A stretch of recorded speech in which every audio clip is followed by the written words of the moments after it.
Now listen, I don't give a damn if y'all are ready for this show or not tonight, but we're going in a couple of different directions. So let's get it going. Welcome to the show. Welcome to the show.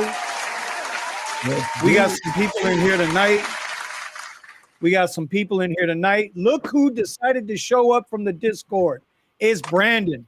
Fun Trader done started a new hashtag. Where is Brandon? Where is Brandon? Brandon ain't broke no more. He's now back to being the Chicago TV driver. That's right. All right, we got Jeff in the house. Jeff, you feeling better, bro? He was in. He is in. Level 2. There he is. Good. Good. And then Steven's there somewhere.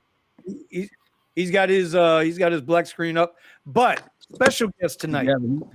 Guest tonight is we got Red from Gig Wars Official. And if you haven't seen what they got going on, let me give you a little peek at their YouTube page here. I know a couple of weeks ago we like to introduce new channels because we're all small channels. And if the small channels don't help out the small channels, then who the hell's going to help us out? So that's the way we like to run. We like to run with community. Exactly. And so you can always go over here and check out their channel. I think I have something for them too. Boom, there you go. And so they run an app, and I'm going to let Red go ahead and explain it all. I think it's cool as hell. They're always running live. So if you're out there and you're driving and you're waiting in between rides or whatever, or need something to keep you awake, man, go check this channel out and let's see what's going on. So Ms. Red. Yes, sir. Ms. Red, welcome to the channel. Welcome to the garage. Thank you, guys. So, Ms. Red. How's everything doing tonight? You know what? It's a beautiful day in the neighborhood. You know what? A beautiful day in the neighborhood. In Phoenix right now. Is that Brandon washing the Suburban down? Yep. Look at it. It ain't no EVs, so I know he's not charging up. Anyway, so Ms. Red, tell us about this app. I want to know where you guys came up with the idea for this. I'm really curious. Well, I can tell you that it kind of like snowballed. It didn't, I didn't just wake up one day and go, oh my God, I want to have an app. Not at all. Yeah. It's just my competitive nature is actually how it began. So let me back up a little bit. So I started doing, first of all, I want to say hi to some of my people are here. Go listen, the mic is yours. The mic is yours. So I got Gary in the house. Shout out to Gary. He is awesome. As I talk, you'll find out how important he is. Who else is here? Nomadic Gigacon Mom. She's been with me since the beginning, even before my channel was Gig Wars Official. I started out as Rolling with Red. I got Cody in the house here. Hey, Cody, big shout out to you. Cody is my producer. Anything technical that I F up, he comes right in and fixes it. So big shout outs to him. So how it started. I started doing live ride-alongs and found that I really liked it. So you would live stream while you were out doing the gigs? Yes. Okay. And so my channel slowly started to grow. And I would say I started in October doing live streams. And because of my competitive nature, I started asking people who would come by, like, hey, do you wanna have a challenge? And I kept getting told no, like, yes, but not now. Yes, but not now. And then one day somebody agreed. And we had a challenge and we streamed the challenge live. And there was an interest. People liked it. Mm-hmm. So we did it again. I am a member of Mr. Flex's Lounge. I hang out there a lot. And so the second war, there were 6 of us, and we were all lounge members. Matter of fact, it was just supposed to be Nomadic Gigacon Mom and I. Okay. doing it, and others wanted to participate. So we went from what would have been two, just she and I, to six of us. And one after one shot. Yeah, after one shot. Nice. Yeah. So the six of us who participated, it was me, Nomadic, Mr. Flex,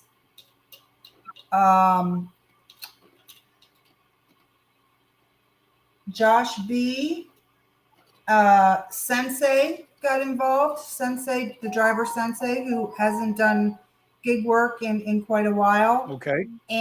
And Necro getting bags out of Chicago. Him I know. Pneumatic Giddy Com Mom. I've seen her through the Driven Dads channel. Mm-hmm. So we did it for a week. And the highest earnings that week was Necro getting bags, who made $1,900 and I think $50. Anyway, we had a friggin' blast. We had so much fun, and there was so much interest. Okay. So I'm talking like I had maybe 120 subscribers when I started this in late January. And I mean, I'm not huge now, but I'm more than doubled it in 6 weeks. Oh, wow. Yeah. And it's all organic, you know. I'm not out there trying to find people. They're just coming to me. And so we had a great time. And then we decided to do another one. I heard Pedro talking about it on his channel. So I reached out to him and invited him to participate. And he did. And I was still rolling with Red at the time. Okay. But my mind was thinking, like, I was like, this has got an interest. So, you know, what right around that time, I changed the channel name. At that time, and it's all just for fun. And what we found was that we were making more money. We were making more money than we usually make because we had a goal. Like, it wasn't like we're not winning money. I mean, the win is we're earning money, but it was like the one up. And, you know, there's a lot of shit talking. Hell yeah. While we're doing it, right? Hell yeah. Yeah. And hell yeah. Yeah. And we were making money, and it didn't feel like we were working. At the end of the day, it was like, damn, we went out here for 10 hours. We made $300-400 and it didn't feel like anything. So let me ask you a question here. So this is this isn't like, is it just like delivery, or is it delivery and ride share, or is there like separate categories? So at this point in time, because none of us were rideshare drivers, we were just all food delivery or like Spark drivers, where you know, you're delivering Walmart stuff. It could be groceries, but it could be a bicycle. You never know. Right. Then we did another war, and Lady Enigma started hanging out in my chat, and she's an app developer. And I said to her one day, I said, hey, lady, can you make me an app so that then other drivers could be able to find each other and engage in their own wars? And she said, yeah, Red, I can do that. I didn't expect her to say yes, she could do that. And when she said yes, she could do that, that's when things in the Gig Wars camp began to change. Okay. So she and I were working together for about a week, maybe 10 days. And then lo and behold, Gary Middleton shows up in my chat one day. Okay. And prior to that, like I hadn't had any interactions with him. I knew who he was. Obviously, he's a driver and is a developer of his own apps. He owns Middleton Technology, so he's got the DA app, Maximo, Flex, and then he works on some other things. But in our space of gig apps, I was familiar with those apps.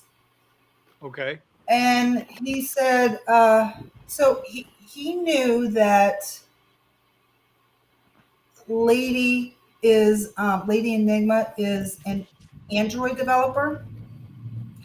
And he knew that we were talking about in the future doing iOS. But first we had to get the Android down, and then she would have to learn iOS.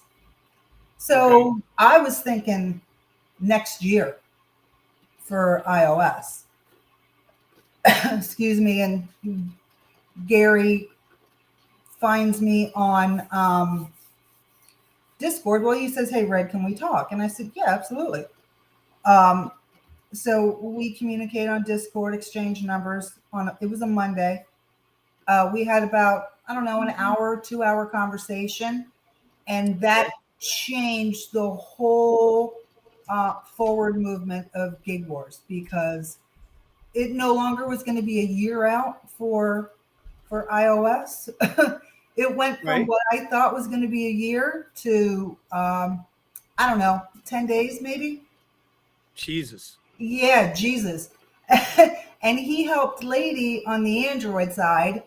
And, you know, with his background and experience in not only being an app developer, but also being a driver, he was able to bring so many concepts, ideas, thoughts, to the development of the app that it is a complete game changer.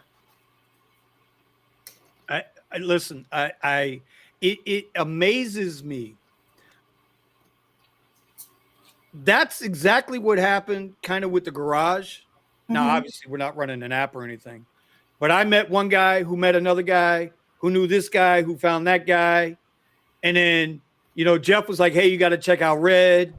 Right. And it's amazing the skill sets that drivers, whether it's rideshare, whether it's delivery, whatever it is, the skill sets that are out here, right, that you run into and you cut into, and you do. Listen, you were with me when I just downloaded your app. Yeah. Right. Like, so I'm gonna definitely get into this and see what's going on with this. When I'm sitting here, so everybody knows Eddie and I trade in the morning, right? That's our other thing, right? And we're on YouTube. And then I'm sitting here with y'all's live stream on, watching it while I'm doing the other stuff, right? Because I think it's cool as hell that people out there competing. Like with Eddie, you know, and next week's gonna be Steven. Steven, I'm coming for that ass next week, buddy. but like Eddie and I have the same vehicle, so he can do we can compete. You know, we can compete in Austin and Miami, Fort Lauderdale, right?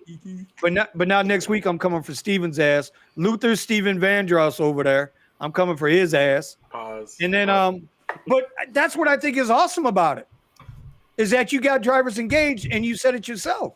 It don't feel like work. So expand on that a little bit for us and tell us how people can get into the app if they want to check out the app. So it's on the Play Store, on both Play Stores. We beta tested for, I don't know, 3 weeks maybe, to find where the bugs were.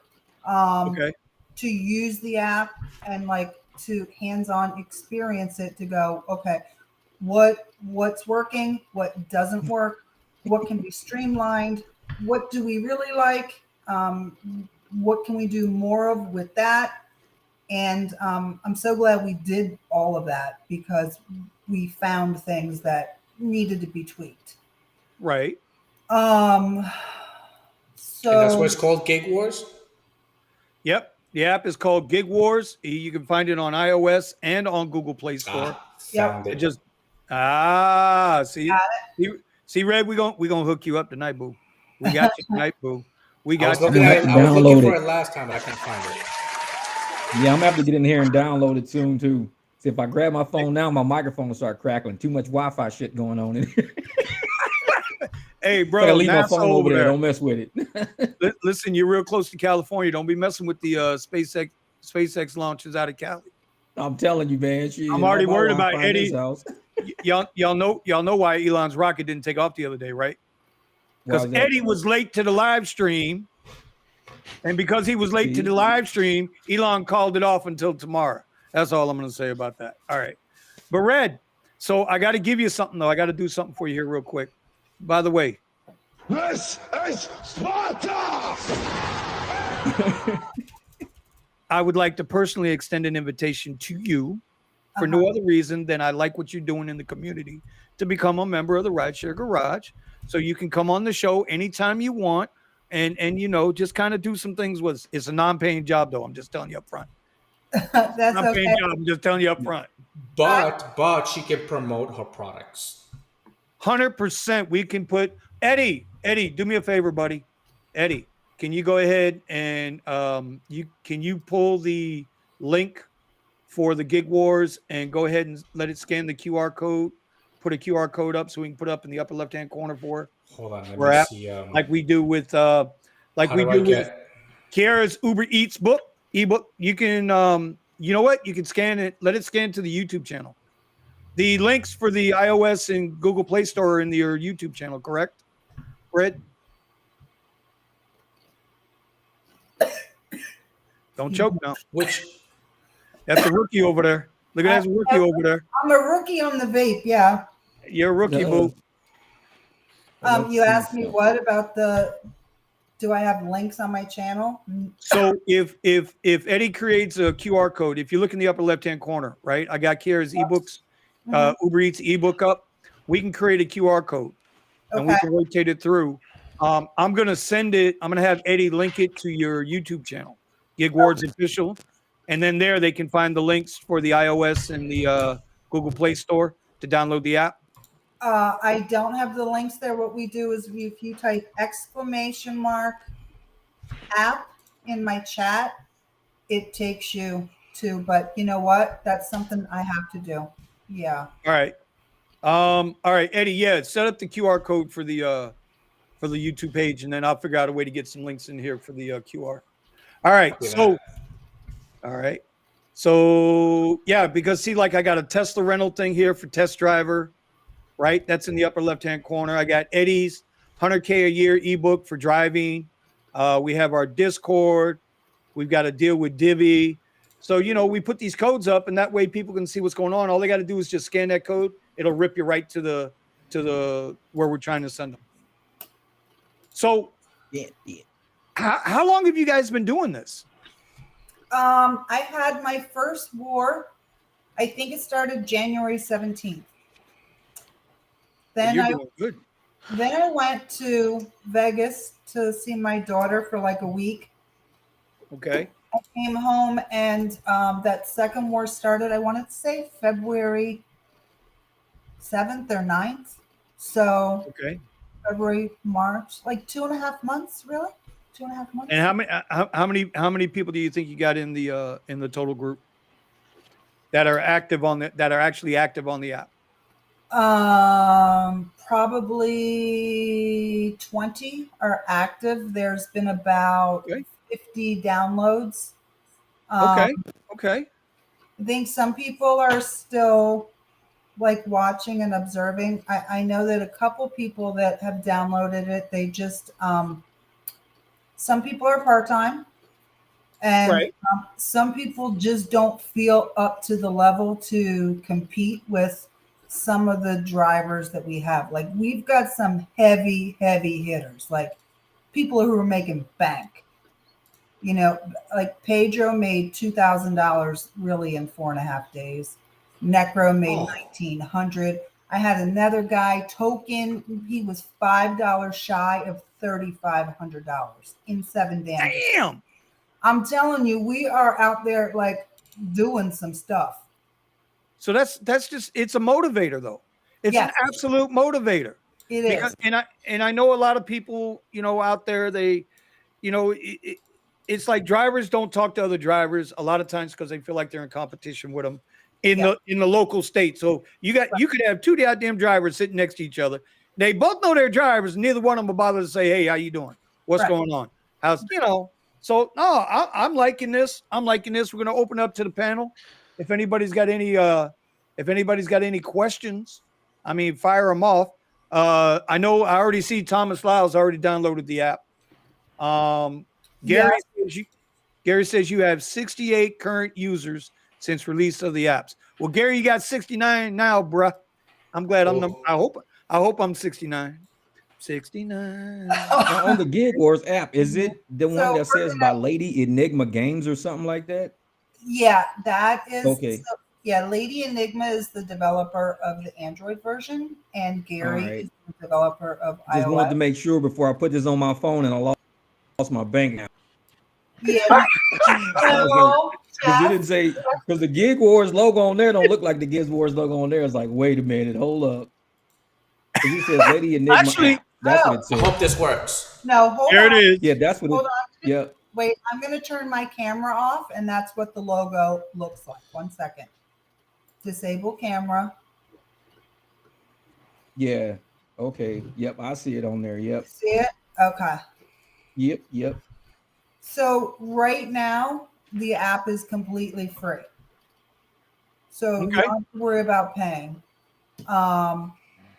We're waiting. I am good. For, these are the questions that Gary should really answer. But at some point in time, we're going to have a subscription service, and the price point we're looking at is $9.99 a month. Okay. There are a few features that the premium version will have that the free version will not have, and of course, the premium version will be ad-free. Okay. All right. That's cool. Like we've had some people that have like I've worked with two guys, two developers. We developed when I had my legal transportation company. I had my own app called Cuz, CALLKUZZ, and I had my clients were able to go on there and book appointments, book rides with me, appointments with me. And then we had another app we were doing called City Events. If Omar's still here, Omar knows the guy I'm talking about. And he kind of went by the wayside. So I like the idea of having apps because, listen, sometimes you're sitting there and you're like, all right, I'm getting bored. I did the IG thing. All right, I did the Twitter thing. Now I'm angry at the world after reading Twitter. IG done made me jealous. So YouTube, I done saw the videos I want. This would keep you engaged and hustling. I see this as something that's a motivating app. And I think everybody should download it, check it out, check out their channels. You can see them. Like I say, I've watched it while I got it going on right here, right now. Got the app, the feed up right now on their live stream on the other computer. And so, yeah, man. Yeah, Red. So I want to talk about the pit stop. Okay. Go for it. I run so there's a live on the channel 24/7. It's broken up into two 12-hour slots. So it goes 10 a.m. to 10 p.m. And then I have pit stop late night. There's not a whole lot of activity going on in there right now because we're small. But the pit stop is designed to be like the community for drivers and app users to chit chat with each other, challenge each other, be like, hey, you know what? I'm getting to know you. I want to go to war with you. Or, hey guys, I'm in this market. I do, I'm an Uber driver. I'd like to find some Uber drivers to go to war with. So that's the purpose of that. So, and it's friendly. Everybody keeps it friendly. It's friendly. Yeah. I encourage everybody to come hang out. The StreamYard link is always pinned. We try to always have somebody in there. Obviously, it's 24/7, so we can't always be there. But if there's somebody on panel, they can bring you up if you want to come hang out. We will eventually have official wars. And by official wars, I mean those are wars that are like sponsored by the channel, by Gig Wars Official. Okay. So when we host official wars, there'll be a totally different live stream for that war, and all participants would be encouraged to hop up on panel and share their day, and do the shit talking to your fellow competitors. Oh, hell yeah. If you're a content creator, it's on StreamYard. You can always hit this stream to your own channel, so the content will also go to your channel. Content That's creators, awesome. That's awesome that you do that. I would encourage content creators to challenge their subscriber base. Engage your subscribers. So winners of official wars at this point in time. Gary has a handful of apps. He is giving away a 1 month free subscription to the winner of an official war. Lady Enigma has an app, Dash Track. She's giving away a 3 month subscription to the winner. Gig Wars Official has exclusive merchandise for winners of wars. That winner will receive a t-shirt. That the only other people who will have it are people who have won wars. Champion shirt. Gotcha. Yeah. As the channel grows, I fully intend to reach out to companies and ask them to provide discount for services to app users, like you have to be an app user. So I have none of this now, but my plans are to be able to provide discounts on services like oil changes, tires, right. Anything that we as drivers need. And so, yeah, we've got big things planned. In the plan. Yeah. It's amazing how you started from just you and Lady Econ, and now you're 68, 69, Gary. Let's get it right. 69. Because I'm 69. Gary, anyway. Verify Vinny, please. And so, yeah, I think it's awesome that you guys are doing this. I think it's great. I like the idea that I can go on the app. I can see where I'm standing. I can see who's doing what. And like I said, I know Necro. I watch some of his live feeds too. If I'm here working on something, because I'm always working on something. So yeah, awesome. Thank you. Awesome. I think it's great. Love it. We're getting some stuff on there. Anybody got questions for Ms. Red? Yeah, no. Well, I'm just listening, and I'm trying to get an idea. Go for it. It's basically, Jeff, when I after I get done kicking Steven's ass next week in that Tesla, okay, I'm coming for you because I know you the big dog out there in Phoenix, and we're gonna see what I can do in that Tesla against that Beamer. Is there like a tiered category, or is it just like everyone versus everyone? So you will be able. So right now, anybody can create a war. Okay, so Vinny's gonna. No. What I mean is like, is it just like all right types versus all right types? You can make your own war. You make up the rules of your war. So if you want to have a rideshare war, right? You're going to go in there. You're going to hit create war. You're going to select the platforms that you allow. Uber. Okay. Lyft. Yeah. You select how many days your war is, and you select how many participants you're going to allow into your war. In your profile, you will select your state, what kind of car you drive, and you can check off the platforms that you use. Now, of course, we don't have every single platform known to man in there. We've got the major players, and then we have a box called Other. Also, when you create a war, you can type in notes. Like there's a note section where you can put like what the rules are. Okay, good. So I'm going to challenge Omar to a Lux Black XL war. See? Unfair. Yeah, but see, Omar doesn't have a Lux Black XL, so I don't know. How's he gonna play? He's a pretender. He's a pretender. I He's a know. pretender. Rideshare Lisa's hanging out in the chat here, and she keeps saying there's no rideshare wars, and we're like, Lisa, make one. Now wait a minute, Rideshare Lisa, that's Tony's wife, right? No, no, that's the driven mom. That's driven mom.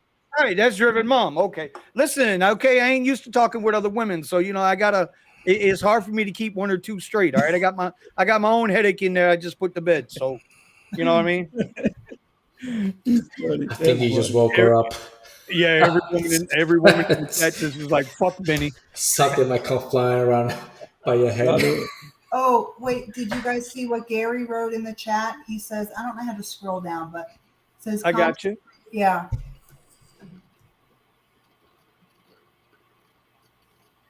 Premium users will be able to set private wars. Only people with your code can join. Okay. Oh, but he also typed in about content creators and how you guys get verified, and there's a link to your YouTube channel. Here we go. Oh, nice. Yeah. So, all right. And once a content creator, like not just a content creator, anybody that has, well, I guess you would be a content creator, but anybody who joins a war that I'm aware of, I'm sorry, an official war, I put you on down as a featured channel, which right now with 300 subs, it's not a big deal, but I mean, we fully intend to have thousands of subs that, going forward. Absolutely. So Bucky asks, so it's not per market, it's nationwide. So anybody from any market can kind of create a war with anybody from any market that they know of or whatnot. You could, or you could specify, you could say in your notes, like this only. Correct. See, because it wouldn't be fair, like for me to take a challenge with Brendan because he's in Chicago, so his price range is a lot different. And Steven from Cali. Well, listen. So don't start cheating. Don't start cheating. Listen, all right? Eddie, when I get done kicking Steven's ass. Sounds like Eddie's scared. Yes, he's a little scared. He's scared, Eddie. Vinny, I don't want to put my GoPro on the line. When Vinny's ready for the final boss, GoPro you can come after me. Brandon, we'll talk about that in a minute. We're gonna talk about that in a minute. Come after me. You and Mr. Brickle. Anyway, all right, cool.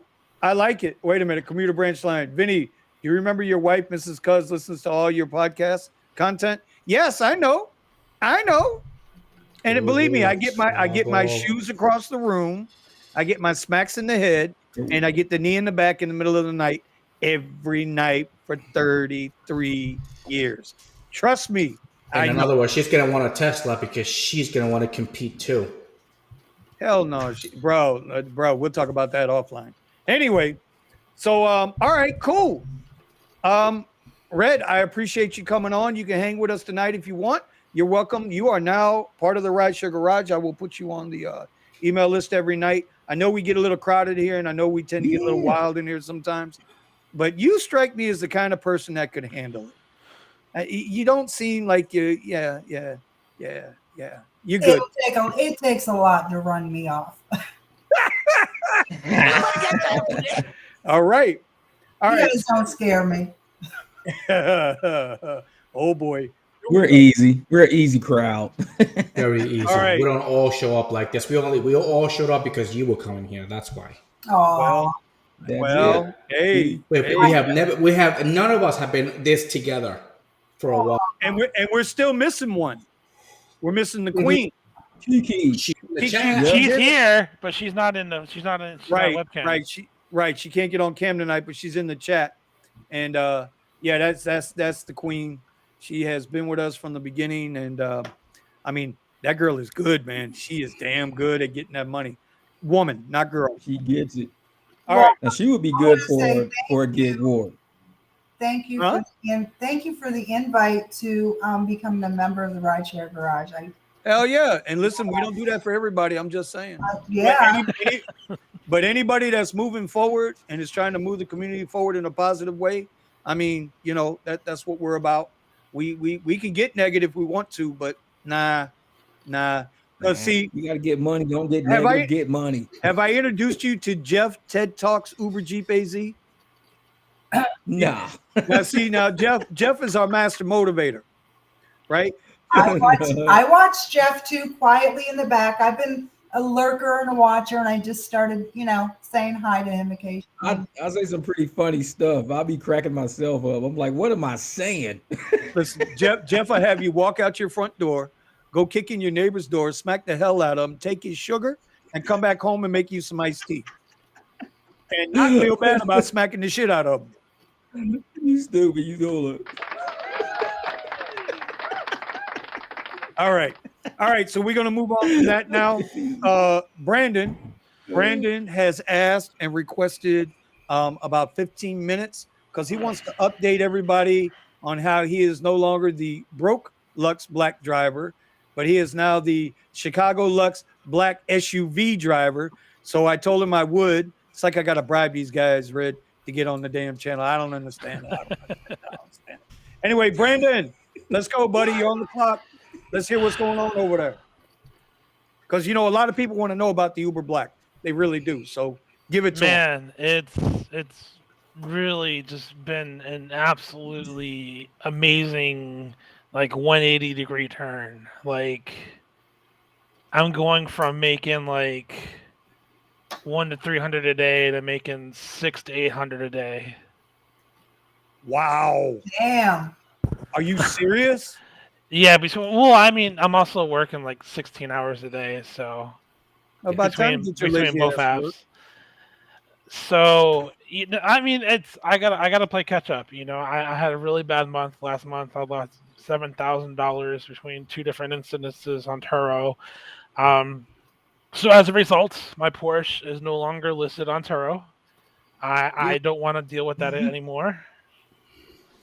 But yeah, I in January last year, I actually attended a class to get my chauffeur's license, but I never followed through because this was before Lyft changed their surge pricing. I was making very good money on Lyft, so I was like, you know what? I don't need to go through this. I didn't go and pursue getting the license because at that time Lyft was treating me really well. And then hold on. Nick Case. He put up the "Let's Go Brandon." Yeah, I just saw that and I was like, hey, that's just like that. All right, go ahead, bro. I couldn't help it. I had to. Go ahead, so that's why, because Lyft was treating me so well. That's why I traded in the Audi Q7 for the Porsche Cayenne, because I was making really good money and I wanted to maximize passenger experience. And as we all know, 3 days after Thanksgiving, Lyft changed their entire bonus structure and screwed us all over. And it hit me really hard because, I was making less than half of what I was making because of that. So, I was struggling. And then I was like, you know what? Enough's enough. I guess I have to go through with it. So in January, I signed up for the chauffeur's class again. March, I finally took it. Passed it, of course, because I know the city like the back of my hand. And I was like, okay, great, I'm ready to go. So then I was like, oh, well, now I got to find someone now I got to find someone that's going to lease me a vehicle with livery plates. And man, that was a journey and a half to get someone to find. I eventually, after a week, I found 2 contacts, and one of them was going to lease me a brand new Aviator, and then he just stopped talking to me. I was like, look, bro, I'm ready to go right now. I'll give you the $600 up front and let's just do it. And I kept messaging him and just kept leaving me on read. I was like, okay, well, crap, what am I going to do? And then this guy who has like a giant fleet of like 150 vehicles in Chicago, he finally responded to me and was like, hey, I got a suburban you can pick up, and like tomorrow. I was like, but yeah, I mean, at that time, I didn't have the $650 that I would need to put up front. So I was like, yeah, give me like 2 days. And then 2 days went by, and I was like, oh, I'm sorry, man. Someone had to take that vehicle because their vehicle broke down. So I ended up having to wait like 5 more days until Saturday, and then I was like, hey, vehicle's ready. And this was at like 3 o'clock in the afternoon. Okay. Like shit. So I literally like bolted home, ran through stoplights. Like I just had to get home as soon as possible. Dropped the car off in the garage, and I took a $90 comfort ride to go 18 miles to pick up the vehicle. I was like, whatever I got to do, man, I got to go get it. And then I got it, and Saturday night I started late, and man, it was just a completely just different world. I was like, at first I had on Uber Black and Uber Black SUV, but then like I kept getting like nonstop back to back like regular black rides, and I come to find out that basically Uber Black here is pretty much like Uber X. There's just so much demand. So I was like, okay, I guess I gotta turn this off and go to Uber SUV only. And I was still getting pings. I was like, this is crazy. Like, getting $45 for like a 15-minute trip. It was just like, it was unreal. And it kept coming and it kept coming. And I was like, now with like, this is all through the app, right? Yeah. This is all through Uber. Well, so let me backtrack a little bit. I had to create a separate account specifically for Black. Okay. So I wasn't able to do it Like myself. who told you were gonna have to do? Look, a support rep. One support rep told me that all they needed to do was just to do something on my current. Look, Musa profile. is your Padawan, but when it comes to Black, welcome to the family. What? So, anyways, it just started to come in. Thank you, Jeff. And like normally after like 8 or 10 hours, I get pretty tired. But man, I'm like between Saturday and Sunday, I pulled in like 38 hours. I was just like, I was on fire. I was like, man. In 2 days, 38 hours in 2 days. Yeah. Jesus Christ. The money was, bro. Did the you pennies do were coming clubs? in. Did you do that 2 money's good. That 2 money's a.m.? good. That's Yeah, like Saturday, I went from 7 a.m. to like. But I mean, 2 a.m. Did you do club time? Oh yeah, of course. I worked from 7 p.m. all the way up until like 1 p.m. Gotcha. Mm-hmm. And then I slept for like 3 hours, took a shower, and I hit the apps again for like another 20 hours Some straight. airport rides after that? Yeah, those are probably airport at the time. Oh no, not airport rides. I was doing just nothing but like local 2 to 3 mile drives. It was just, I see. And then so kind of fast forwarding that to yesterday, I somehow got a rep from Lyft. I'll be right back. To specially modify my account to only receive Lux Black XL requests. Now, this is something that no one else has because Lyft won't allow you to separate Lux Black and Lux Black XL. But I literally pestered this guy like 15, 20 times, and I guess he eventually gave up, and he modified my profile. It looks a little weird. Let me add something to that. For those who have XL and want to go XL only, you can add another vehicle and then request. You can request Lyft to make it where it's XL only. The dot will remove from any of the lines that you can choose from, and if you choose something else, you'll lose XL only. So the only way to get XL only is to request it through chat messages, and then you won't. Yeah, you see how he has nothing in his dots. I have It's like no dots it's like selected. a hidden menu that they have, and they'll put you on it. Steven, So I don't know if that's a Lyft. California thing because I have it here. It's in not Florida. just a California. Yeah, it's not just a California thing. It's just if you want to do XL only. No, what I mean is my last vehicle was XL only. I didn't have to do anything with Lyft.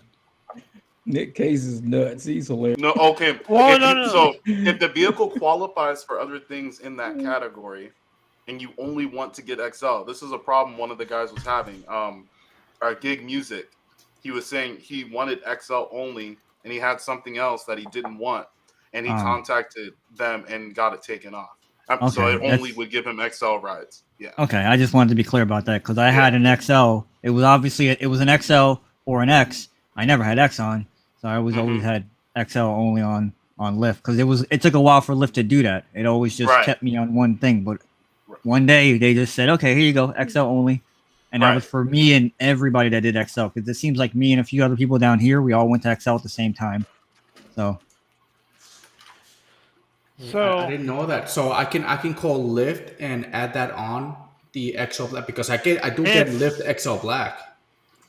It's not that easy, man. As I said, I literally had to pester them 15 times through email support until they finally did it for me. It's they kept responding with the automated message that drivers cannot separate Lux Black from Lux Black XL, and I kept getting that several times, and I kept messaging them, and then at the end, they finally said, "Okay, we modified your account." Because I've been getting Lux Black. yeah, Eddie, you'd get more Lux Black if you turned Lyft Basic off. No, I do turn Lyft Basic off, but they don't give me that. I never get Lux Black until now. So You didn't get it. So like with something that you with Uber Black and or Uber Black, Uber Premier and Lyft Black, you have to be it's not like a 24-hour thing. It's not going to be like Uber X or Uber XL where you can pretty much get a ride from anywhere. Like you have to be in the right areas and you have to be right exactly there. Because and at the right times. Like literally there could be someone that's 100 feet in front of you, and because they're closer to the pickup, they're going to get the request before you. So sometimes I've noticed that I've been playing leapfrog with other black drivers so that I can get closer to the hotspot than they are, so I get the request before they do. Yeah, but sometimes. Sorry, never mind. So now, obviously, if the closest driver declines that request, then it'll be passed on to someone else. But the initial request will come into the person who is physically closest to the pickup spot. So, there are people who will literally go right in front of like the Waldorf Astoria, which is like one of our 5-star hotels, and they will literally sit there because they know eventually someone from that hotel is going to request a ride, and they want to be the first person to get it. Because at my place on the south side of the airport, there was these private Learjets, and a lot of the pilots, they get moved from where they get it. They'll take them to a hotel, and I'll be getting those. So We got guys down here. It's a 20-minute ride for $60. We got guys down here that sit inside hotels with their apps on. They sit inside the hotel with their apps on because that's how competitive it is. It's exactly true. It's like that everywhere. The only way that you'll get a request that is not right next to where you are is if there's so much demand that there's no other driver available. Like this morning, I got a with my profile being on Lux Black XL only, I got a preferred Now, I didn't think that this was ever possible because usually preferred to go to like a Lux or even like a Black driver, but the fact that it went all the way up to Lux Black XL really just shows how crazy it was this morning for me. So they were expecting some clapped out like 2014 like Buick Enclave, and here I come in a livery plated Chevy Suburban, and they're like, "What the hell is this?" And I'm like, Nah, it's all about Hey. the clapped out MKT. Told you. I saw a couple of those at the airport lot today. I thought of you when I saw them. One of them had a rusted out mirror. I was like, "Yeah, that's Jesus. definitely Steven's vehicle right there." So yeah, I mean, anyways, to sum it all up, like this literally came at like the perfect time. I'm literally working no less than 16 hours a day. I'm just trying to play catch up because I am a month behind on my rent, and I explained to my apartment what's going on, and they're okay with it. And I told them, hey, I'm gonna be caught up by the first, and then everything's gonna be good. So, I would say, by the second. After that, I'm not gonna have to work 16 hours a day anymore. I'm probably gonna go back to doing like 8 or 10 hours and just work off of the peak demand hours, because the peak demand hours is where I make like 80% of my money. Like there's a lot of hours where I'll be sitting at a spot for 2 or 3 hours and not get anything, but I am just sitting there just waiting for something. Like today, I did a couple airport runs and I had to wait like 2 hours in queue to get a ride, but I figured, hey, let me just take a nap and just wait, and that's what I ended up doing. And even on a what I would call a slower day, to a Lux Black XL standard or Uber Black SUV, I made $450. That at that level is low comparatively to what I was making the last few days. But you needed the rest anyway. I mean, if the rides are coming in, I just wouldn't sleep. But I figured, hey, I'm going to be sitting at the airport for a while. Let me just go take a nap. So, I sleep for 3 hours and then I hit it hard. And then if I end up at the airport, I just take a nap and try to catch up on sleep. So I've really been actively online for about 21 hours a day because of that. But that's just me, like, doing what I got to do to catch up. Once I catch up, it's back to regular hours again. You were about to be branded the evicted driver. It was close. It Oh, was come close. on. Like, Oh my god, bro! Do you realize how many people we got in this room right now? Holy shit, we got 8 people on the stream tonight. Was it like 10 of What's us? going on? What? Even Exactly. Ron, Listen, I want to go back to this. I want to go back to this $90 comfort ride that he took. Did you tip the driver? What the hell, man? A comfort ride? I gave him a $10 tip. There you go. Drivers taking care of drivers. You know what Omar would have gave you? You know what? Omar would have gave you? I forgot that I ordered Uber Eats and I tipped that guy $10. So let me get my Uber Eats order. You know what Omar would have gave you? He'd have gave you 3 stars and tell you don't go play the ponies. Shit.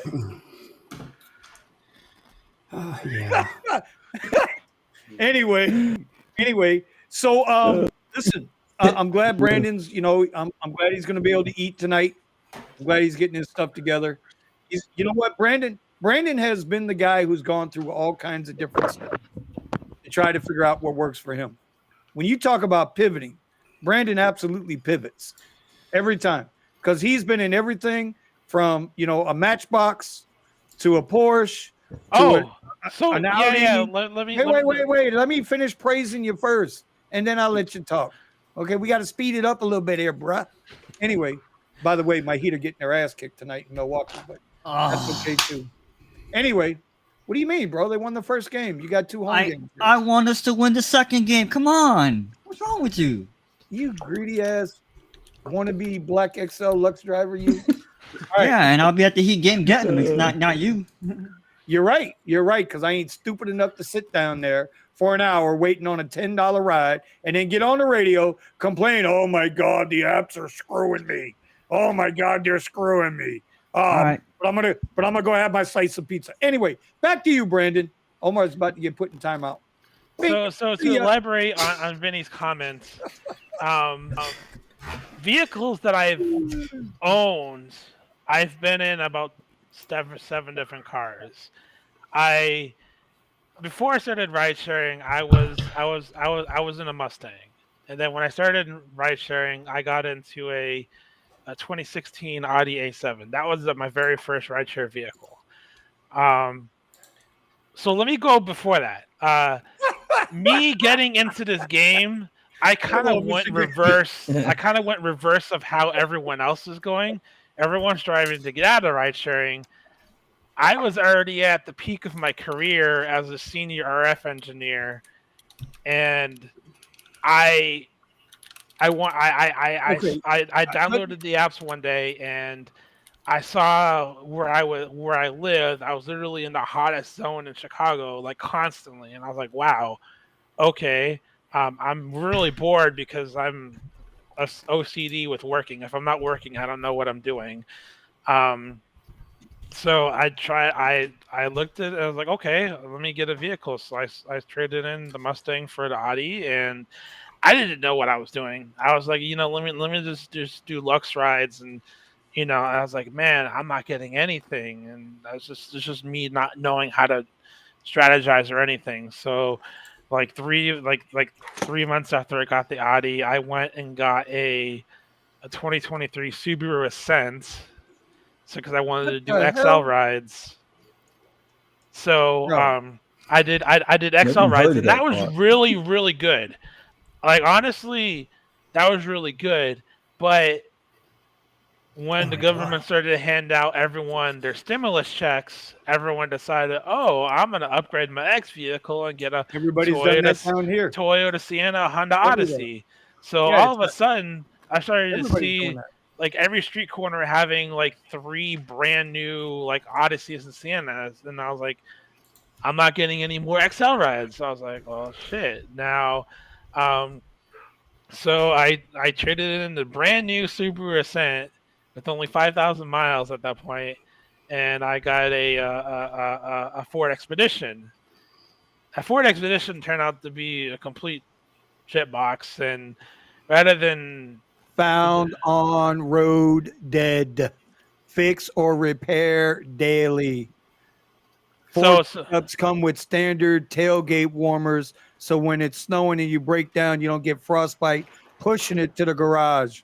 Vinny, I thought we were trying to speed things up. Let me finish. So, anyways, but you're a little slow. Let's go. So rather because I ended up giving the dealer a 1-star rating on Google reviews, and I am like the top level like Google reviewer, so my comment always comes in first above everyone else's. So the owner of the company called me, and we made a deal to where he would take the vehicle back, no loss on my end, if I removed the review. So I did, because I didn't want the vehicle anymore, because it was just so many. There's the folding board to step into the vehicle that snapped. There's the shocks are just destroyed. So I got the Ascent back. I kept that for a couple of months, and then I ended up in the Audi Q7, and I ended up getting that wrapped matte black. Now this vehicle, I'm gonna say from my experience, because I don't know anyone else has been in as many different vehicles as I have, that vehicle brought me in more tips than any other vehicle I've ever had, just because of it was the matte black wrap. And there's the middle row had lots of space.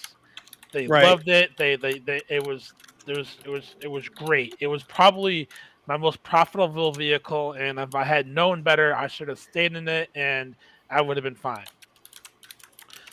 And then, I got a really stupid idea of trying to maximize out my tip potential because Lyft was treating me so well. So I went all in, and I got a 2019 Porsche Cayenne that was fully optioned out, and then the Lyft purge happened.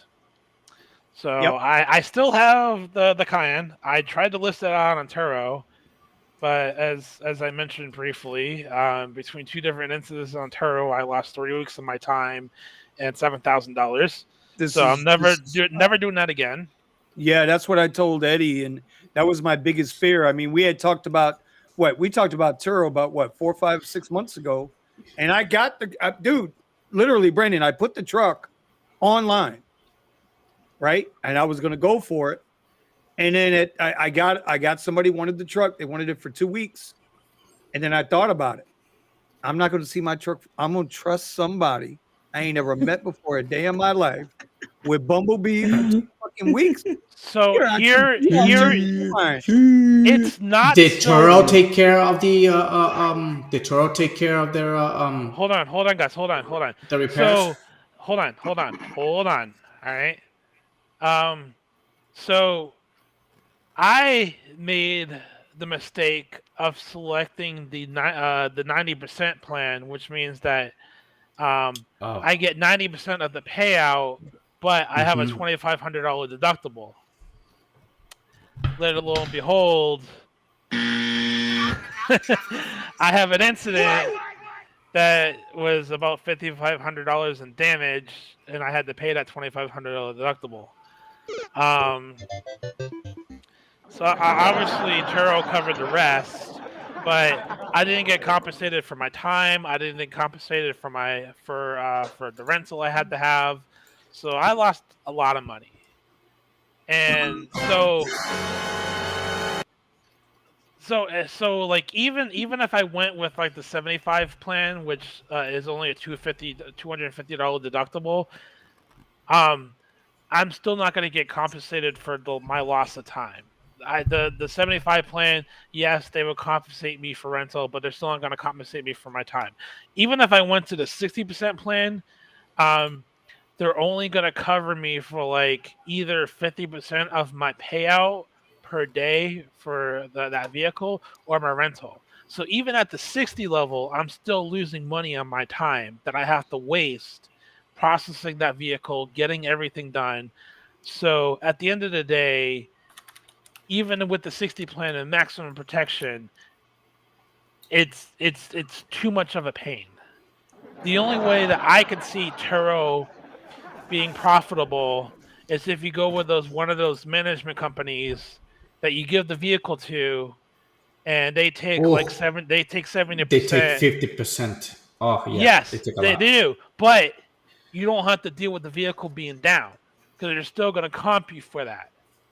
So you're not going to make as much if you did it on your own. But at the end of the day, you don't have to deal with the repairs of the vehicle.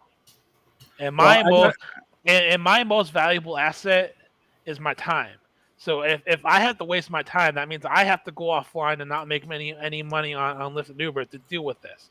So losing 3 weeks of that time, that is way too much money. Well, that's what WeZoom just said. He just said Turo is not a passive income. I've got a neighbor here. I've got a neighbor that's got 5 cars that he rents on Turo. And I can tell you right now, for the last, I want to say probably close to 2 weeks, 3 of those cars are sitting in his yard. They're not moving. They're not moving. I agree with WeZoom. And like you said, Brandon, you found out. That's what I was trying to give you a little praise for, was that you've done it all already, and you've tried different ways. And I'm hoping this one is the one that's going to work for you and finally get you, where you're trying to get to in the rideshare game. I mean, for me,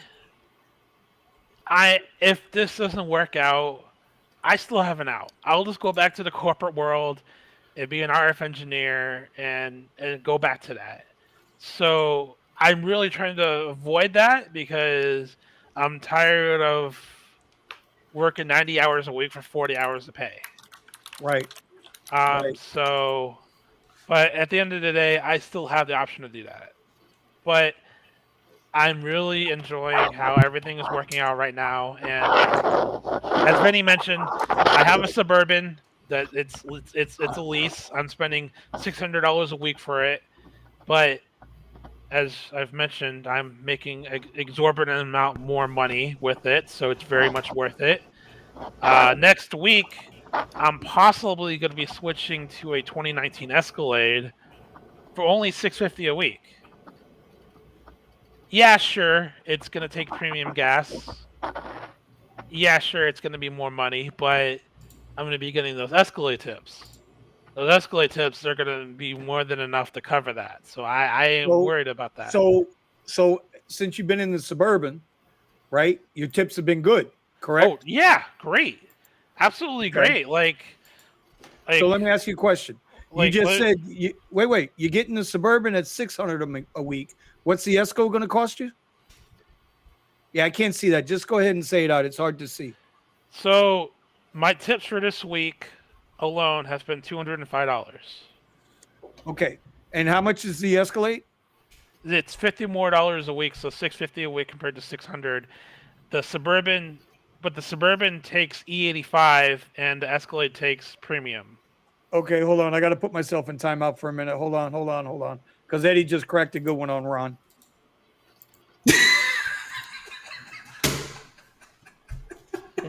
Oh. Anyways. I see.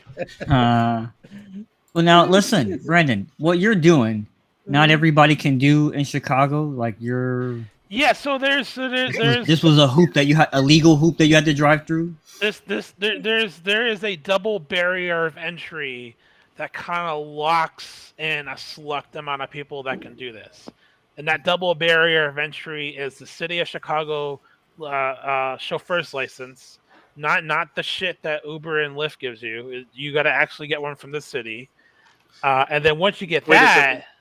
With that one, you said you had to know your city like the back of your hand. Did you have to actually prove you had knowledge of the roads, or was it just so that you had to show the your skill exam set? was talking about, you know, what separates east from west, north from south, what direction is this road going, what's the address for all the 5-star hotels, what's the address for, you know, Willis Tower, like, you know, they say landmarks. Landmarks. Exactly. That's what they did here in Broward. It's same thing here in Broward County. What's the penalty for parking in a bike lane? What's, you know, like all these questions, all these questions that I pretty much had gradually had learned already, because at this point I'm already like 4,000 or 5,000 rides in deep between Uber and Lyft. So I just from that alone, I knew the city like the back of my hand. So I aced the test, no questions, the first time. I didn't even study. So that was the first barrier of entry. So you get like that's the easy part. So most people from that point will go and work for a chauffeur company, and they'll make an abysmal $30 to $40 an hour taking clients, and they're just essentially losing a ton of money. But to get your own livery vehicle to do your own Uber Black and Lyft Black rides, you have to know a fleet owner, and those are extremely rare and very hard to come by. So I got extremely lucky. That alone is not going to happen for everybody. So you can have your license all day, but if you don't have the vehicle to drive, it ain't going to do crap. So what a lot of people end up doing is that they just give up and they go work for a chauffeur company, and you know they'll make about like half or a third of the amount that they would be making if they had their own livery vehicle. And that's if the company has work, because they don't got no work. What are you doing? So I actually went through and applied, and like they'll it's a full-time job. Like the big limousine companies, like they have way too much work. So what they'll end up doing is, because they have so much work, there's like this special like Telegram channel where they'll hand out work to drivers like me, and they take like a 20% cut of the pay, and we get 80%. But of course, they would rather hire a chauffeur, pay them crap money, and just take all that extra money. But because there isn't enough drivers for these companies that are getting hundreds and hundreds of rides a day from clients because they're the biggest names in the city, they just start handing them out to other people. So so once so that's what like 95% of the people who get their chauffeur's license, they go for that because that's the easy route. I of course don't like the easy. I went in for the hard, and as I said, I got extremely lucky. I found a guy. I got my foot in the door. Now, what I do from here is, once I catch up on my bills and I get everything caught up, I'm gonna go and get my own livery plates. I already know the process and what I need to do. So once I get money saved up, I'm gonna go and get my own vehicle and get my own livery plates, so that I'm not giving someone $600-700 a week so that I can lease theirs. And then from there, can save up and add another vehicle and then charge someone else $700 a week to lease that vehicle out, and let them make money for me. Because at that point, if I get like 3 or 4 vehicles in my fleet, I don't gotta work anymore. I just let them work for me. And I know, Vinny, you mentioned that someone in Chicago had an issue with the app getting banned. Whoa! What? I had an issue with what? You mentioned that you spoke with someone that had that was going through what I was going through right now, but they got banned on the app, so they got screwed over. Oh, you mean the big that was the guy up there that the Uber thought he was like spoofing the app because he had a second vehicle running, and Market Watch had to get involved, and some very good people got involved on that guy's behalf, and they got him back on the platform. He was an Uber Black Fleet. Yeah. So yeah, I mean, like worst case scenario, like if I get banned off of Uber or Lyft, like as long as I get as long as I can get 3 or 4 vehicles on my fleet, I'll make enough to where I don't have to drive. I just gotta basically manage the fleet at that point. Well, So I mean, but that's getting out of rideshare, bro. You do know that, right? Because now you're going to be the king ding-a-ling instead of the driver. You're going to be the dispatcher. That's getting out of rideshare. That should be the point, though. That should be the point to get out of this. That's an option, though. I didn't say that. That's what I'm going to do. I just wanted to point out that you're just coming in where some of us have been around for a while, but most of the drivers on here are newer, right? So Jeff, I know is only like 2-3 years in. Eddie's only 2-3 years in. Steven, I think, is about the same. Red, I think, is pretty new. Ron and I and Omar have been around for a while. We're a couple of old heads. You can see it shows on Omar. So we get it. I've been in and out 7 years. Yeah. So all right. So Steven's part-time old head who's going to get his ass kicked next week. Ha But yeah. Wait, so Brandon, let me explain this to me. So you've got Premier, and then you have Premier SUV, and then there's another level above that. No. So for the cities that have Premier, they can't have Black, and for the cities that have Black, they can't have Premier. And Black is, I would say, above Premier, because Black, you have to have special licensing in order to even be approved to drive for that platform. Whereas Premier, all you need is just a vehicle, and then you can get online. So they completely got rid of Lux SUV, because that's what that was the thing down here with Lux SUV. So Uber Lux is only existing in, I believe, Hollywood and some parts in LA, and nowhere else. All of Los Angeles. So, yeah, that and then also Uber Select and those other weird ride types that. Too. So yeah, that's only available in LA. Everywhere else.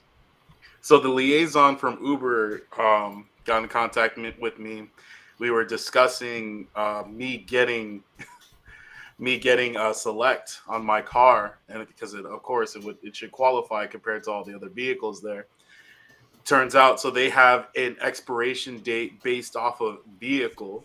So if your vehicle isn't within the age range, they're basically grandfathering out anybody that has Select. So they're still able to do Select for now until their vehicles get aged out. So, but they wouldn't add my car in. Here's something else that I've mentioned a couple times in the past, but at this point, I don't care that I mention it again. There's a tier beyond Uber and Lyft for the extreme vehicles called Black Lane. Black Lane is basically what Uber used to be, which was just black only. And they charge exorbitant rates. Like, they're going to charge a passenger $450 for a ride to the airport.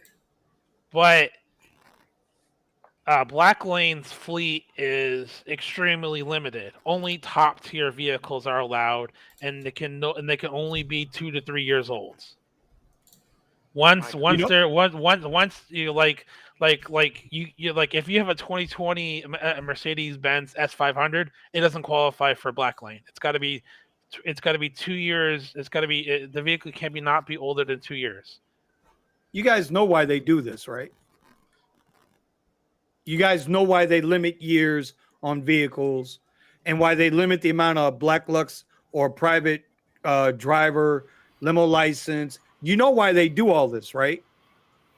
They do it so that particular money revenue stream for the counties and the cities doesn't get saturated like with what Uber and Lyft did with the rideshare game.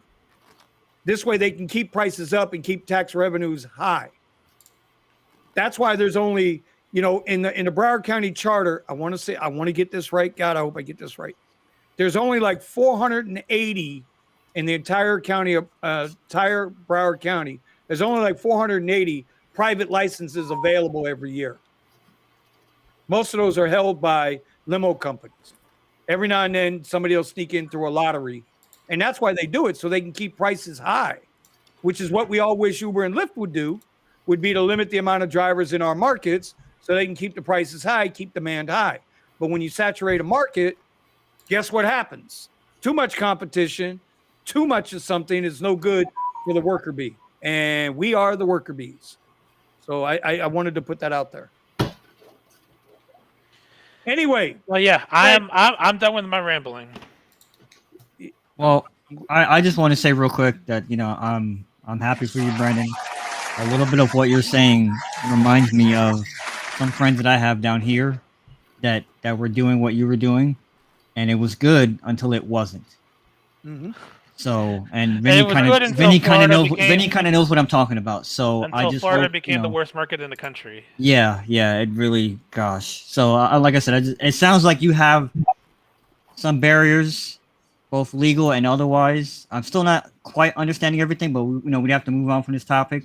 But it does sound like you have some things that sort of kind of protect you. Yeah, it is. Maybe I don't agree with it, but that's a whole topic for a whole other day. Keep doing your thing, man. I'm not hating, man. Just make that money. I mean, you know what I'm saying? Yep. Like, I wish I was. Absolutely. I can't keep up with that, man. I'm trying, but I can't. At the airport lot, there isn't a single dirty vehicle. You got guys out there. Every time they roll up to that lot, even if it's already clean, they already have their cloths and their windshield wiper fluid. They already have. They're cleaning their vehicle while they're waiting for the ride. Like this is like. I wouldn't say that there's a requirement for that, but it's like an unknown thing. If you show up to pick someone up, and your vehicle's dirty, you're goodbye. The thing that's crazy is that down here that changed. Nobody gives a fuck down here. Seriously, like the cars I see in the airport lot. I mean, I'm telling you, it's just people just they don't care. So, I mean, when you guys are sitting around, you don't like vacuum your car and wipe it down, and you don't do none of that. You just Well, see, Let it. and that's another. So that's another point. I take my car through the cheap wash like 2 or 3 times a day, and I You're get the damn vehicle. right. I get the vehicle detailed twice a week. Well, you damn right. So Well, see, I'm that's all- very very thorough. But that's what I'm talking about. And I know I make a joke about it, so I'm not going to throw anybody under the bus on this panel. But there's more to being a Lux Black SUV or a Lux Black Premier SUV driver than just having a vehicle that qualifies. There's a certain attire that comes with it. There's an expectation from that rider when you're coming in. If they're paying $150 to go 20 miles, you better, goddamn it, dance on your dashboard. You better not fucking show up in sandals because they'll cancel. You on better you. not. You know what I mean? Dude, that's like one of those things. Like, You- why you would have wear to We have sandals? that down here, Vinny. You know that. Yeah, I do. I absolutely do. But what I'm saying is people don't. Everybody wants the prize, but they don't want to work for the prize. Wait a minute now. God damn it, Brandon's in timeout. Some bitch. He's in timeout. You know what he just did, right? You know what he just did, right? You know what he just did, right? He advertised a pizza company. No, that some bitch is eating a pizza again. He didn't bring nothing for the rest of us. Red. Yeah, that's right. And this, when Brandon comes into the live stream, he always has food, and he never brings enough for everybody. Mr. $900 a day over there, Mr. $900 a day over there could afford to send pizzas to Philly and Phoenix and LA. Look, and in May, when I'm all caught up, I will do that. You better Right now, DoorDash everybody at I will. 8 p.m. Sure. don't DoorDash mine. I don't But want that. once I'm all caught up, then I'll do it. I'm now, And in other words, he's not going to be caught up. requesting somebody make a lemon clip of pepper that. wings, extra seasoning with Take lemon notes. Sure. She's with it. She is with it. I'm gonna like Red. I'm gonna like Red in the group. I'm gonna like this.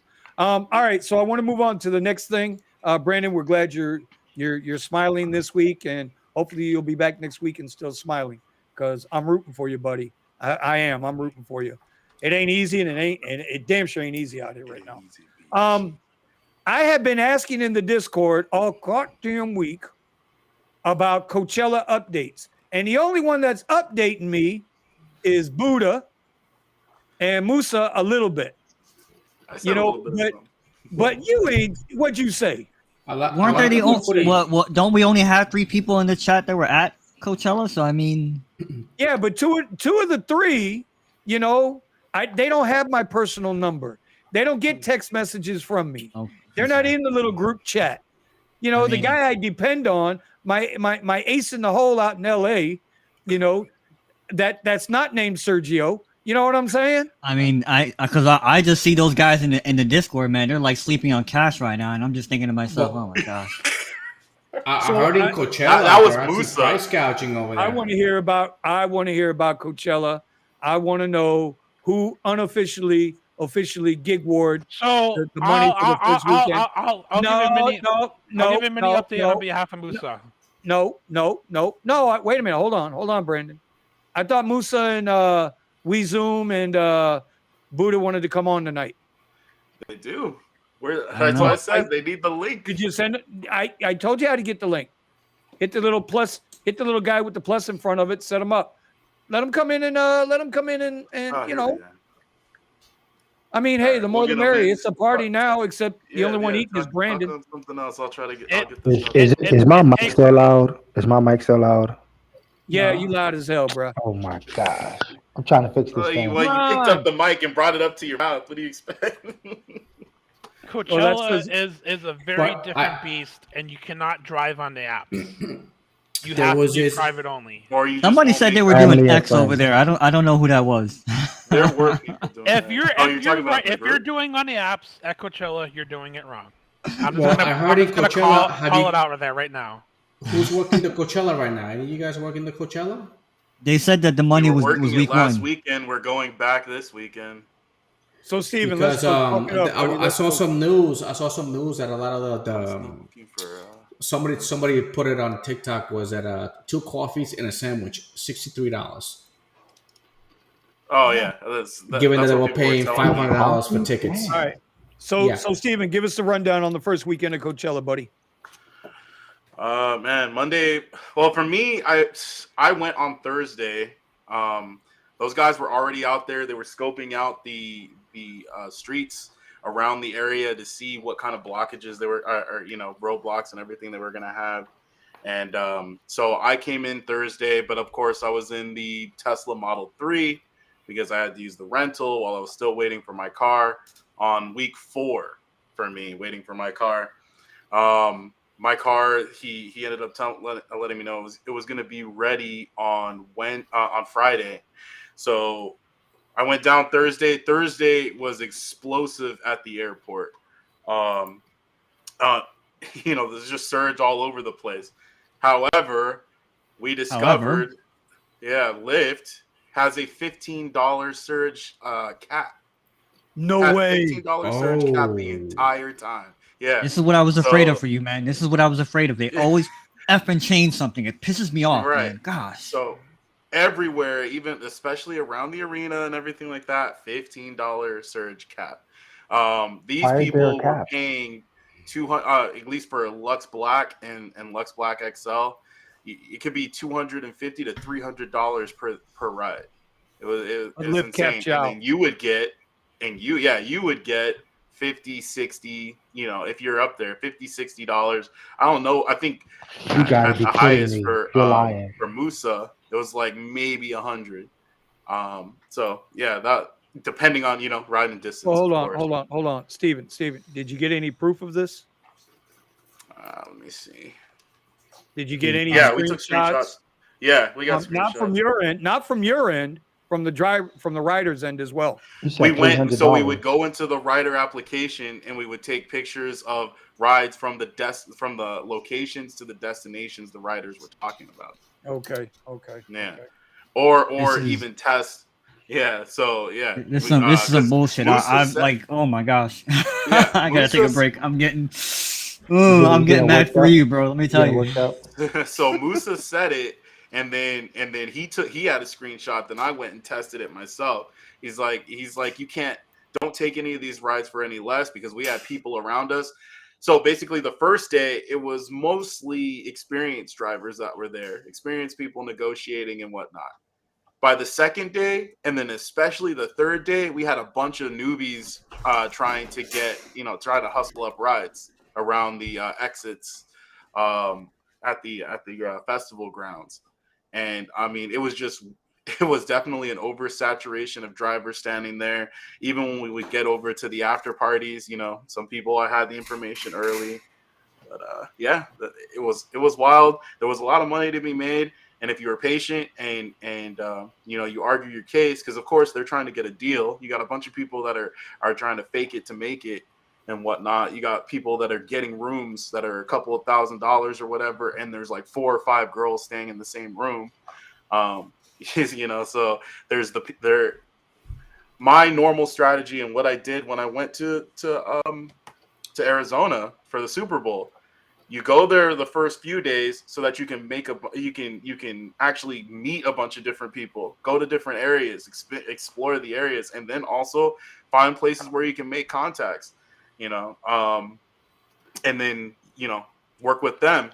But I didn't get as much of that time to do all that because I had to drive back.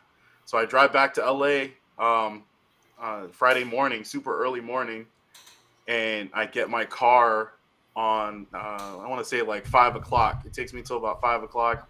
I need to get my stuff ready, get the car ready, and then I get back down to Coachella by about, I want to say 10, 11, somewhere in there. So I missed like all the Friday traffic to the airport, unfortunately. But Musa, he came in. I want to let him talk about what he did, but he came in and he was a savage. He came in and he was making thousands of dollars a day. Well, where's he at? Where's Musa at? Steven, how far away are you from Coachella? Like an hour and a half? No. So let's say Friday, heavy traffic, it could be 3 hours to 4 hour drive. Holy shit. Yeah. Why weren't you staying there, bro? I had the Model 3 because I went to go test out the market. Then I brought it back because I got my car back on Friday. I got my What do you Y mean? back, and I didn't want to be driving Oh. Lux over there. I wanted access to Lux Black. Right. Yeah. Okay. So I missed out Friday. So my game Yeah. is going to be completely different next weekend than it was this one. But man, yeah, like I said, I missed out on a lot of those airport rides. But Monday, oh my God, the rides were just rolling, going, like practically all morning. And then it finally started dying down. I want to say like 1 to 2. And I took a ride back, $400. Took a ride back to LA. So. Is it like one area? Is it just one area, or is it like multiple areas? So what we found was that there was certain areas where they had the high-end hotels, right? So we paid attention to those. We locked those in. And then we also locked in the place where there was a lot of Airbnbs, gated community Airbnbs. We locked those in too. We also, thanks to Buddha, he came in and he already knew, because he has years of experience, the streets, where to wait, where the police won't give you any tickets or anything, and you can wait for passengers. So we got that locked. What else did we get? I mean, yeah, that's really important. Like any kind of shortcut that you can discover. Because me personally, I'll find these areas where they could put cones down or whatever the case may be. Move the cones, something to where it's like, hey, I can get out of here real quick and get back in here real quick. You know. And that's basically what we did. So this spot made it where it would cut down the time to get in and out. And then we just chill. There's people coming in, present our case. But Musa, he just knows how to smooth talk anybody. It's incredible to watch him work. He's just a natural when it comes to psychology. So did you learn anything from him? I mean, I'm watching him and I'm thinking I can't do that. What do you mean? It takes practice. I know what you're saying, Steven, because I had some friends down here. I had some friends down here that were savages, and I'm like, man, how do I do that? And you just the first time you tell somebody, no, this is the price, and then they go, okay, I'll and okay, it's like, wow, okay, but you feel like backing off and saying, oh, I'm sorry, I didn't mean to offend you. Like now you should see me, man. I'm at an event. They're like, oh, how much? 100. Oh, well, it's 100. Take it or leave it. Right. and that's kind of the approach I had. But Musa is even more of a beast. He convinced that, like, somebody tells you, oh, sell me this pen. He's like, he'll sell you that pen. He will sell. I mean, he'll take. Is this Brandon's catalog? And he'll tell you, hey, buy this back from me. I'm starting to think it. Wait a minute. I'm starting to think it's the other way around. Imagine if I was there. Oh, I'd be making $3,000 to $5,000. Listen. Shoulda, coulda, woulda. I think Musa is the evil Star Wars dude behind Darth Vader over here. I'm thinking it's the other way around. I don't think Brandon's the teacher. I think Brandon's just he's the Joe Biden of rideshare right now. So that's what I think. Brandon, then we should have went then. Because I was thinking you're not going to go. Vinny, that's messed up, Vinny. And that's why I was like, if you're not going to go. I actually had an Airbnb and a rental vehicle locked, and then I lost $7,500, so I had to cancel it. New J, Shibo Dog. So, did you write what happened to me? I got screwed over. But yes, I am very proud that Musa is out there killing it, representing me in Chicago. Thanks for the super sticker. I appreciate you, New Jay. Thank you. Hey, New Jay, appreciate you, brother. Listen, Key, I'm just telling it like it is. Tell it like it is. Anyway. Oh, man. I mean, no. Musa, man, I wish. You know what? Well, listen, y'all got another. Wait, well, hold on. Slow down there, Turbo. We got you guys got another weekend of Coachella coming up, right? He's not coming. So he's got what is it? Not Ramadan. What's the thing after that? Well, he's whatever it is. He's got that, and he said, "Yeah." See, look, I'm not the only one who thinks this way. Yeah, Kyle says it too, right? Kyle says it too. See, I ain't the only one. I knew I wasn't the only one. Damn it. Nah, but we know. We know Brandon. Yeah, no. Kyle saw. Kyle could completely. Kyle, why aren't you in the live, bro? That's what I was saying. So next week, if you guys want next week, I mean, we can do it tonight. We can do it next week. Doesn't matter to me. I wanted to get into Coachella a little bit. I was hoping to have a couple of people on here that were at Coachella. You know. Yeah, I don't know what's up with Buddha. Hey, Vinny. So we can set it up. We can set it up for next week. We'll take Buddha, right. Musa, Kyle, if you're available. We Zoom. I'd like to get him on. You know, he can't be exclusive to Sergio all the time. You know what I mean? Somebody, guy and all. Somebody in the chat said that LA was a little empty. Was that a good thing, Steven? Right? Or no? As far as last weekend. Yeah, somebody's saying it was a little empty, so maybe I guess that meant more rides or more surge in LA, maybe? That was my guy, Mr. Gambit. Last week. Hopefully it'll be this way again, make it a little... Oh, I guess it's good for... I think... So this was part of the issue. Like I said, we had a bunch of newbies that came out, especially on Sunday, looking to make some make money outside the apps. They're standing on the streets, trying to get their rides, What were they driving? That's the thing. A bunch of mostly I want to say not necessarily Priuses, but they were all like sedans. There was some XLs, and then you had so many livery people or SUV people. It was insane. Like you had a handful of them that were suited and booted, and then you had the people with the tablets and whatnot, all like, oh yeah, what's it called? I'm available. They're like, yeah, I got an SUV, limo service, Lux service, blah blah blah blah blah. And they're just pissing off the people as they're walking past, right? Because again, a lot of these people that were coming out of the fence, you could almost like tell, like they were faking it to make it and hanging out. Like a bunch of them got invited. That's what we be doing like this. We do like this. Exactly. We be holding our phones out like this. Some of that. Huge old tablets. But this is what I don't understand about that, right? Like I get it. I see what Jeff is doing, and I see that all the time at the one little arena over here by me. And I don't understand how the cops just let that go. Because they don't give a shit, Vinny. They don't care, Vinny. They just want to get the traffic out of there. Exactly. And not only that, wait a second. Wait a minute. Time out. Hold on. Wait a minute. To answer Mr. Omar's query over here, or response to my query, bro, when you are blocking the sidewalk, when these people are trying to get to the ride share, they were ticketing those people. Well, they ain't ticketing them here. When you're blocking and harassing and accosting people, it's one thing, Omar, if they come up to you and say, hey, bro, hey. Right. But it's another thing when you're standing there with a fucking billboard on your chest talking about, hey, I'm an Uber Lux driver in a fucking duct tape minivan, talking about I'll take you across the street for $150. And you know that's not me, Vinny. I don't harass people because we see these people follow them. Like they follow people. Did I say you? No, I know that, Vinny. I know what you're saying. I agree with you, Vinny. But you had asked a question about the cops don't do anything, and that was kind of a broad question, and I was saying they don't.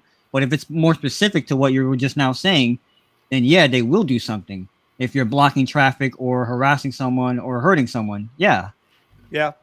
Now, hey, Thomas spoke to this part real quick. He said if the Uber and Lyft app crashed all 3 days at Taylor Swift, and all you could take is cash ride. We did that. Oh, wait, did it really? Yeah, we've had that happen here. We've had that happen slowed down, but they didn't crash, unfortunately. We were waiting for the crash. Because if the crash came in, like I said, yeah, exactly. Yeah. People want to get home, and they, but there were complete dead zones in some areas, and then sometimes the app wouldn't pick it up and whatnot.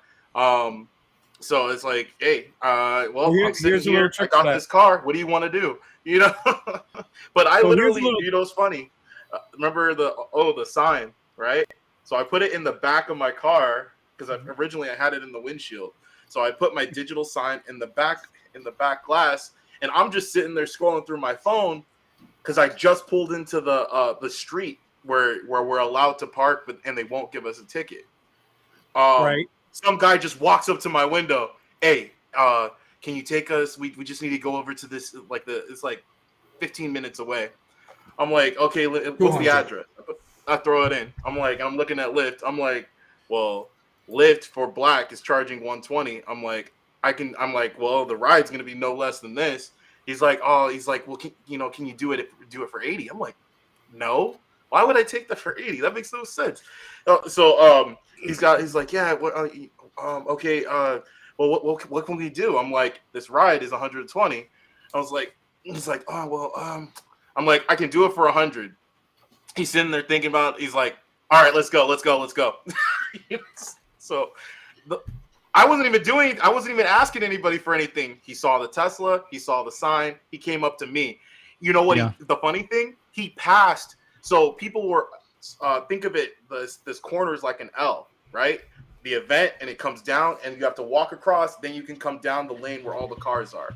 So he passed, I want to say 20 livery drivers and other, what's it called? Like Uber and Lyft drivers, and came to my car. I didn't even ask him for anything. No, that's because you know what, Steven? He had already, that person already shopped around, because that's what's been going on with me lately, is that they shop around and then they come back to me and they go, you know what? You were actually reasonable. I'm like, whatever. Have a good night, Red. Yeah. Hey, Red's going to go ahead and leave us. She got some other things to do. So, hey, Red, we appreciate you coming through. Listen, I'm going to send you the link every Wednesday night. You don't have to come in, but you're going to be able to come in. Okay. All right. So I'm going to lock you in, and I'm going to start a war with somebody right after. Let me can you screenshot me and send it through Discord so that we can get you verified? Who? Because I don't see you in here. Oh, that's because I got your Gig War official. There I am. Hi. Who are you talking? No, it's yours. You, Vinny. I don't see you in the app. Okay. Yeah. As soon as we get done tonight, I'll figure it out. When you're all done, screenshot me and we'll get you verified. Okay. And I'm in here. Yeah, I'm in there. And anybody that wants to go to war with me, however this thing works, bring it. Bring it. Bring it. Vinny, you sure about that? Bring it. You want that smoke? Awesome. Vinny, And just remember, you through the week. and just remember, I'm in Florida. I can carry. Vinny, I'll check during the week, and I'll see you guys next Wednesday. All right, Ms. Red. Take care, sweetie. Thank you, guys. Thank you. Bye, everybody. Sorry, Bye. I'm sorry. And how the hell do I get out of here? Oh, there's the leave button. Okay.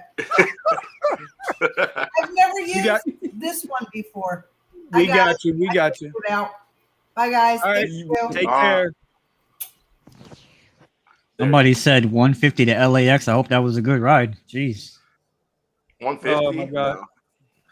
Nope, not a good ride. That drive, especially if you take it during the day, which I ended up taking it back during the day instead of my usual. I'll take it at night or take it super early in the morning. Like I said, 3 to 4 hours. Plus, I had to charge once on the way. Well, so hopefully we can get you, Musa, Buddha, and maybe we Zoom if he's not doing anything. I know he says we go a little too long. You know, we Zoom one time said, bro, y'all like the Energizer Bunny. I come in, say hello, I go take a nap, take a shower, take the wife to dinner, come back, and you guys are still on. It's like, yep, that's what we do in the garage. That's what we do in the garage. Hey, Steven, real quick. Is there betting allowed? Well, listen, you got to talk to Red, man. You got to figure it out, bro. Well, whoever wins gets 20% of whatever you made for the day. What the hell's wrong with you, man? Oh, okay. Listen, Brandon, first of all, Brandon can't gamble a red penny until like June of 2028. Okay? So Brandon's out of that. You know? No, I'm confident that I would destroy you all. I'll yeah, give you're $1,000. I'm not taking that. It's an unfair playing field. Wait, you have access to Lux Black XL? Come on. Yeah, but I don't have them being fed to me like a baby in a high chair. Okay? If I was in your market, I would take that chance. I would take it. Oh, if I was in Brandon's market, I'd make Brandon move to Miami. I would say Texas, Austin versus Austin. Well, Texas versus Texas. No, bro. There's gotta be people in here in Texas. Eddie, I gotta come for you, bro. We're gonna get on here. We're gonna do this caddy challenge, and then I'm gonna go have Steven's ass next week on this Tesla challenge, and then I guess maybe I'm trying to see who would match up with Jeff. I think. But see, this is the problem with me doing the war. I don't like talking about it online because I'm a very secure person. I hate to tell people how much cash I ride around with because I don't want nobody to rob me. I do way more cash rides. Oh. So I don't like talking about that on my videos, man, because I don't want nobody to rob me. Be like, hey, that's that dude, Debbie. I don't do that. So it's like me going to war. I never turn down a good cash ride. I won't. Yeah. I'll lose every time on the app because nobody knows what I'm really making. I don't talk about that. Yep. Like, dude. I tell you though, I like what they be like. Oh man, I'm riding around with $8,000 cash. Be like, don't do that. Yeah, I like what they're doing though. I like the way they got it structured. And it is. I think it's gonna be. It could be a motivator because when you're like feeling down or you start to get a little bored, maybe it's taking a little long for that app to get there, and you're like, man, but I gotta kick Omar's ass. Hey, did you see Nick's comment? Nick's comment is gold right there. We'll put it up. Oh, wait a minute. This one, Brandon is still borderline the evicted Porsche driver. Got to give him some more time before he. I sent you the link. Hey, you know what? I'm the up and coming driver now. I'm the up and coming. I'm no longer evicted. I'm gonna catch up on my rent. Oh no, bro. That's a guarantee. Bro, I'm not even knocking what you're doing, bro. Not even as long as I make $300 a day, I'll make it, and I'm making way more than that. There is something I wanted to bring up, you guys. So the Taylor Swift concert, right? Somebody put in the group. I think it was Ron. Is Ron still with us, or did he take off? I think I don't know if he took off. I saw him moving with the laptop, and then he just disappeared. Where'd you go, Ron? So there was this message. And I want to see if I can get it on my computer. Hold on a second. This woman put this text message out in a Facebook post from the Taylor Swift concert. So give me a second. I am going to. You guys talk about something until I get this set up. Okay. And Jeff, how much were these? Tell everybody. How much were these tickets for the concert? Oh, I can tell you because my daughter and my granddaughter went. My daughter took my granddaughter to the concert, and they were on the floor. On the floor tickets were $1,200 a piece. Well, where's this at, Vinny? This was in Tampa last weekend. Oh, okay. They were in there. Was that the cheap ones? Or that was the cheap ones? He said they were on the floor, Eddie. They were on the floor, Eddie. Those are not cheap tickets. I've never been to a concert. Yeah, I figured you would not understand what he said. He said the floor. That means they're like there, like dead center. Okay. Yeah. Yeah. All right. Never been to $1,200. Oh my God. Listen, some venues will have general admittance, and then they'll have like the VIP areas where it's like private entrance. So Eddie, I wanted to ask you, what's going on with you? You're right, Mr. Gambit. Is everything okay with you? Is your Cadillac not broke down anymore? Hold on. One guy at a time, please. Yeah, no. Let me see if I can get it on there. What does that say? But when I do private rides, I do cash out. Yeah. The back of a business card, I go look at the video. My QR code's already in my car. So when people get back there, if I got to take them to the store or something like that, and they go, hey, man, I didn't do a second trip. I'm like, well, you can just hit my QR code or whatever for what you want to ride back home for. So when I get to the store, I turn the app off. I close their ride, turn the app off, and they just give me cash for the ride back home because they've already QR code me for the money back. And so I do that all the time. I tell people, don't add a second stop, just QR code me the money.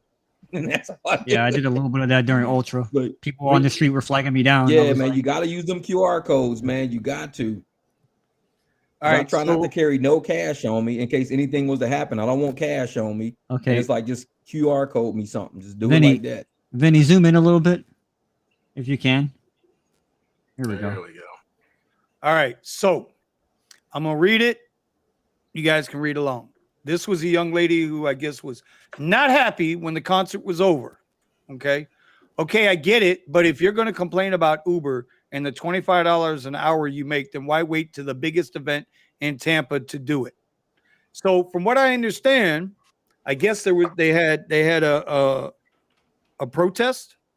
Drivers weren't turning on their apps at the end of this one. That's what I'm assuming here. And so this young lady decided to get into it with an Uber driver on a Facebook post. And so I wanted to bring it to everybody's attention, and then we could talk about it here.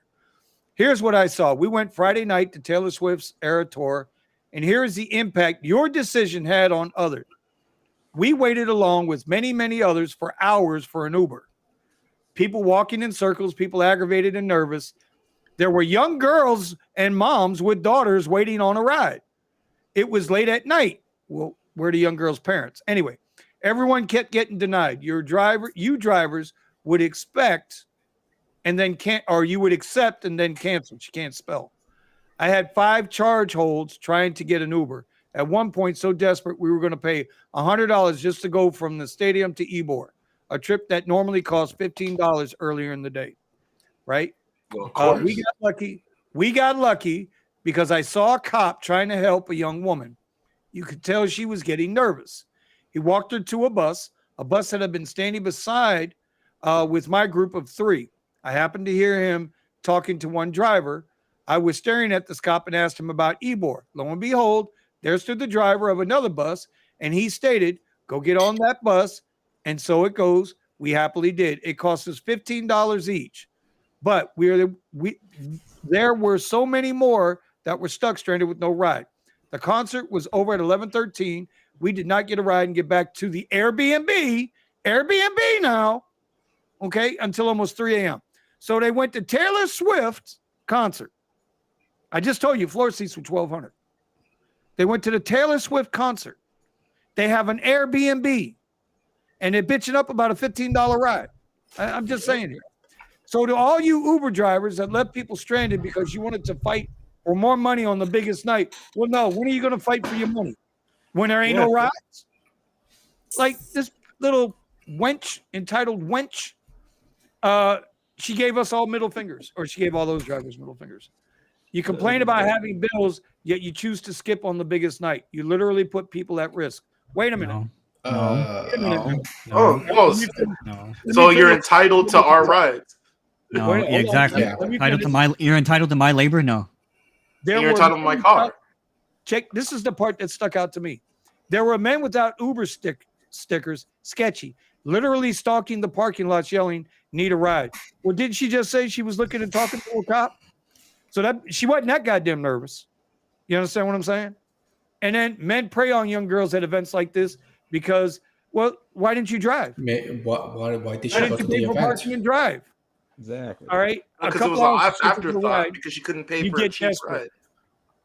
You know, so I wanted to bring this up because obviously she can't spell worth a lick, so she must have missed out school a little bit. But I wanted to bring this up. People, I don't put Uber and Lyft stickers on my car because I'm not an Uber and Lyft driver 24 hours a day. Some days I'm driving to the shooting range, so I might have my guns in my car going to the shooting range.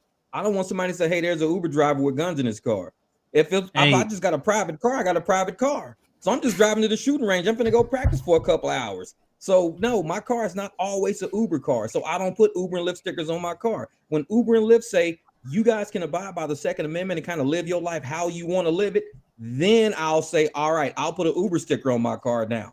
But Uber supersedes the Second Amendment. Therefore, my car is not an Uber vehicle. My car is a private vehicle. When I want to drive Uber, then I come home, drop all my stuff off, then I get in the car and go. And at that point, you can say, hey, he's an Uber car now because he went home from the shooting range and put all of his stuff up now. But no, I don't do the Uber stickers. Nah, forget that. That's sketch. People rob Uber drivers. It's like, yeah, I'm cool. Vinny, can you bring that back down? What's the name of the person that was? I'm not putting that back out there into the public like that. I've already said I'm not going to. I have a comment on this. Sure. She's a cheap motherfucker because I can guarantee You don't have you. to- I don't can have to curse like that. guarantee You you. don't have to curse like that. Be nice. I can guarantee you that there were limo drivers there because there's Uber Black in Tampa. So I guarantee you that there were black car drivers waiting for rides, and people just didn't want it. People were being cheap and didn't want to pay for it. Of course. So you're going to That's complain about 100% paying what it is. $100 for a licensed driver who has had a federal background check ran on them, and then you want to complain about safety because you want to Now, take a sketchy $15 driver. Uber ride? No, that you're just Yeah, being cheap. maybe we as Uber drivers shouldn't feel safe. Just saying, "Hey, I want you in my car." I don't know who you are as a passenger. Actually, maybe it's sketchy to pick up people from concerts and events. That's sketchy. Actually, so I'm not especially a Taylor Swift concert. People I know that I'm taking them to their house, not a That supposed Airbnb from a concert. I don't fucking know you. It's like I'm going to do Yeah. local traffic. I'm not doing concert traffic. Actually, you know what? So like, I have- kind of related but unrelated. I have a similar story. I was talking with someone over the weekend about this particular thing, and they asked me, people always ask me about Uber Lyft, and I tell them how bad it is, and I tell them how much less I make now, and why it sucks, and then the point of what I'm saying is that I said, listen, they're kind of a good company for the passenger, and the passenger said, well, why are they kind of good? I said, well, they're kind of good because when you have a genuine issue, they will help you. But at the same time, you can make a bullshit story up and they go, oh, can't they ban you from the app? And I laughed. They can ban you from the app. They could ban me from the app.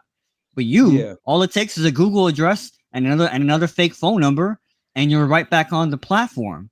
So there was no, like to Jeff's point, or no, Brandon's point, federal background check and all this other stuff done. I have to have, Lyft and Uber ask you for the updated pictures every so often. All the stuff that we go through. And then in some cases, I think even in Brandon's case, because it sounds like there's more government stuff going on with him than there is for the rest of us. As far as like how much stuff that you have to provide on your end. So when you say sketch, it's like, listen, do you know how much we we did. There's more sketch on the passenger side than anything. We are the ones that are taking all the risk. We're taking all the risk. No, I literally had a passenger with this Coachella and one of the after party events. I was picking her up. She comes up to my car and asks me, who is the ride for? I'm like, no, you're coming to my car. I'm like, you tell me, hi, my name is, what's your name? You should know what the driver's name is. You should know what the license plate is. And you should know what car you just walked up to. Do you see a bunch of Teslas around this car? No. Exactly. I have to spend, people, man. The dumbest I people. have to spend $4 every time I pick someone up from the airport. Yeah. As a tax. Wow. To do black rides. Wow. I had to pay that as a LAX charges it every time you come in. Yeah. Yep. So my point to this was, and I did a video about this like 3 years ago. How is it you're gonna get all pissed off at a driver, right? It's a luxury service. We have to understand, even an X ride is a luxury, not in the sense of a luxury car, but in the sense of it's not a public bus, right? It's not publicly provided. So it's like a convenience store. It's called a convenience store for a reason, because you didn't have to take your ass all the way to the grocery store. You know what I'm saying? So the riders have gotten to the point. Yeah, you can bring them in. Riders have gotten to the point where they think they are entitled to your car. Yep. And this is 100% on the apps. This Facebook post is 100% on the apps, because the apps have pitted the riders against the drivers against the drivers. Meanwhile, the apps rake in all the cash. They're the Scrooge McDuck. So I just wanted to bring that up tonight. Part of it is the transparency as well. There is no transparency. They have no understanding of everything that's involved with an Uber driver or a Lyft driver or a livery driver. They don't know what all is required for you to be able to claim that you are one of these, or to show your active app where you are allowed to give these rides.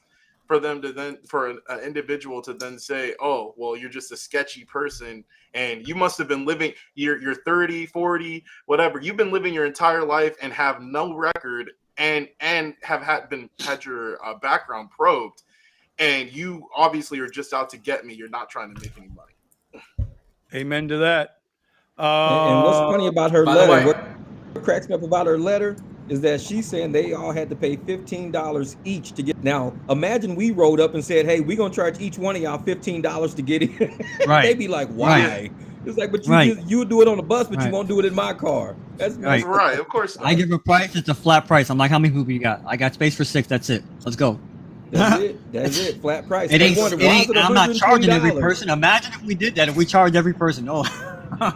Like Well, I they say, should charge every person like if you got a group of 5 and $130, then split that between 5 of y'all. Because if one of y'all like, well, I'm the one paying for the ride, then you need to talk to your other friends about it because now y'all can split that 120. Let's roll. So I'm gonna say this, and probably this will be the last thing I say is I'm actually surprised. I'm gonna give you credit, Vinny. Sometimes we agree on things. I didn't know where you were going with this, but I appreciate the fact that you're taking the stance that you're taking as far as saying that the apps have done this and that what her issue is not really the right path to take. Like I agree with you. I didn't know I didn't know which way you were going with this. I was like, what is Vinny bringing this up for? Well, a couple I of days like, ago. Would you stop smacking your lips like you've been rubbing one out? It's just that Brandon was eating pizza, so I made myself pizza. Yeah, but we didn't hear Brandon going. Nom, nom, Yeah, nom, I had- nom. And then he dropped it too. We saw him. Yes, he did. He It dropped was hot. 5 seconds. Yeah, it was hot. And he's like, oh shit. Yeah. 5 second rule. Anyway, But, hey, go ahead. Come on, spit it out. What I wanted to say is, sometimes I get rides where the client tells me, "Hey, I need to be at work at this time," and I'll cancel because I'm just gonna think they're just gonna give me a bad rating. Do you guys do that Anyway. at all? Yes. Yes. If somebody tells me, "Can you hurry up? I'm late for work." Well, bitch, you're gonna be a little bit later now. I don't drive daytime. I only drive It's nighttime when 5 people are o'clock, drunk, and high, ready to have fun. I don't do days. it's 5 o'clock. It's 5 o'clock. We're 20 minutes from the airport, and my flight is leaving in 10 minutes. Yeah, so figure it out. Missing that Hey, flight. so everybody, this Hey, is bring in Buddha. this is Buddha. He's one of the Buddha. drivers that went to Coachella. He's in the chat every once in a while. I see him. He was one. He's a hustler. He kills it every single day and at Coachella. So he can speak for himself. What's good, Buddha? What's good with you it, gotta bro? do Yo, you guys know that there was fake Uber drivers at Coachella and they were scamming their drivers? How? How are they scamming? How are How they they doing scamming? that? So a guy was talking to my dad, was like, "Hey, you want to see how I do this stuff?" And my dad's like, "Yeah, sure." He went up to another Uber driver and said, "Hey, look, this is how you accept credit cards with the drivers. So let me see yours." The guy is so dumb, and he gave him his credit card and ran it for like $500, and started running everybody's credit card for $500, and he was not even a driver. And people were scamming like crazy, bro. So he was pretending he was a well- driver, telling people he was going to give them a ride, and when they give him the credit card number, he'd run it for more. Yeah, he would run it for. Let's say we would charge $100, right, to run the corner type of thing, right?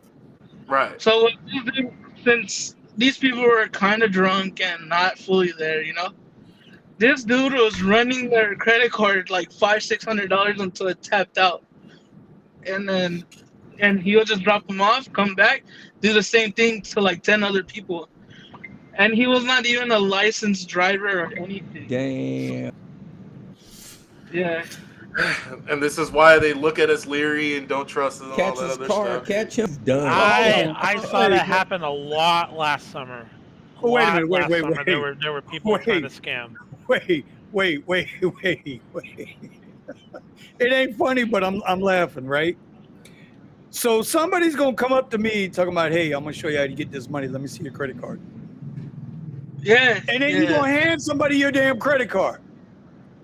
You The- deserve the to get other- your shit ripped.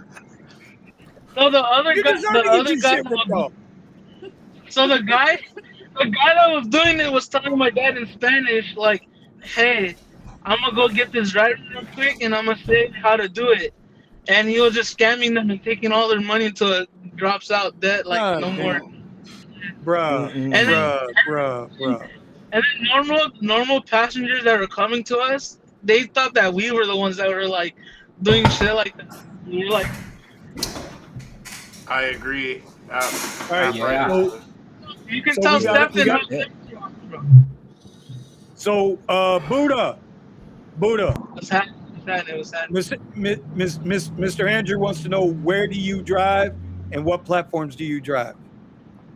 I'm a LA driver, LA market, and I drive for both platforms. There you go. There you go. And now my guy wanted to come on here and talk about Taylor Swift. Thomas, I'm gonna bring you on next week, bro. I'll send you the I'll shoot you a text later, and we'll get you on for next week. We could talk about that Taylor Swift some more. Yeah, because Taylor Swift started here in Phoenix. She started her tour in Phoenix, and I did not do one ride to her nor from her concert because I know how the shit operates. I did all local traffic and made more money than all the people that did the concert. If the crowd's going "How left, do you make gotta so much go money?" right. I'm like, "It's all y'all stuck at the stadium, and I'm out just doing local traffic." But forget If that, the crowd man. goes I'm left, you doing got to it. go right. But I got to tell Yep. you, Omar did pretty good. See, I bag on Omar a lot because he bags on me. So that's just a love-hate thing we got going on, right? that's But funny. I give him credit when credit's due. He actually acted like an Uber driver for a couple of days during Tortuga down here, and he did well. He did well. So I'm congrats, Omar.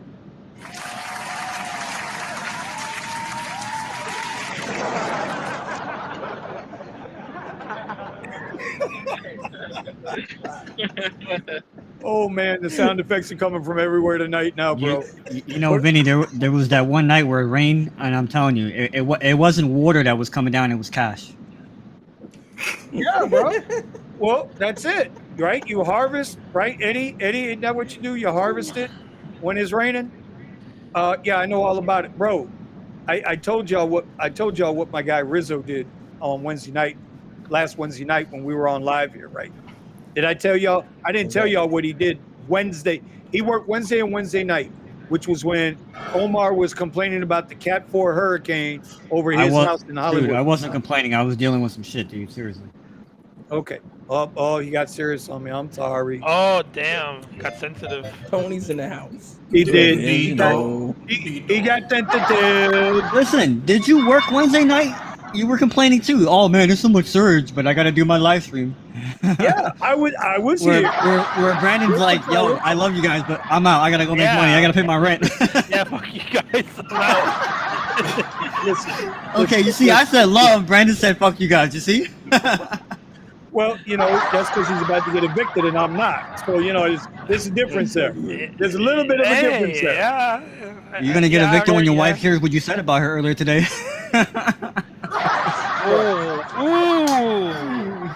Ooh.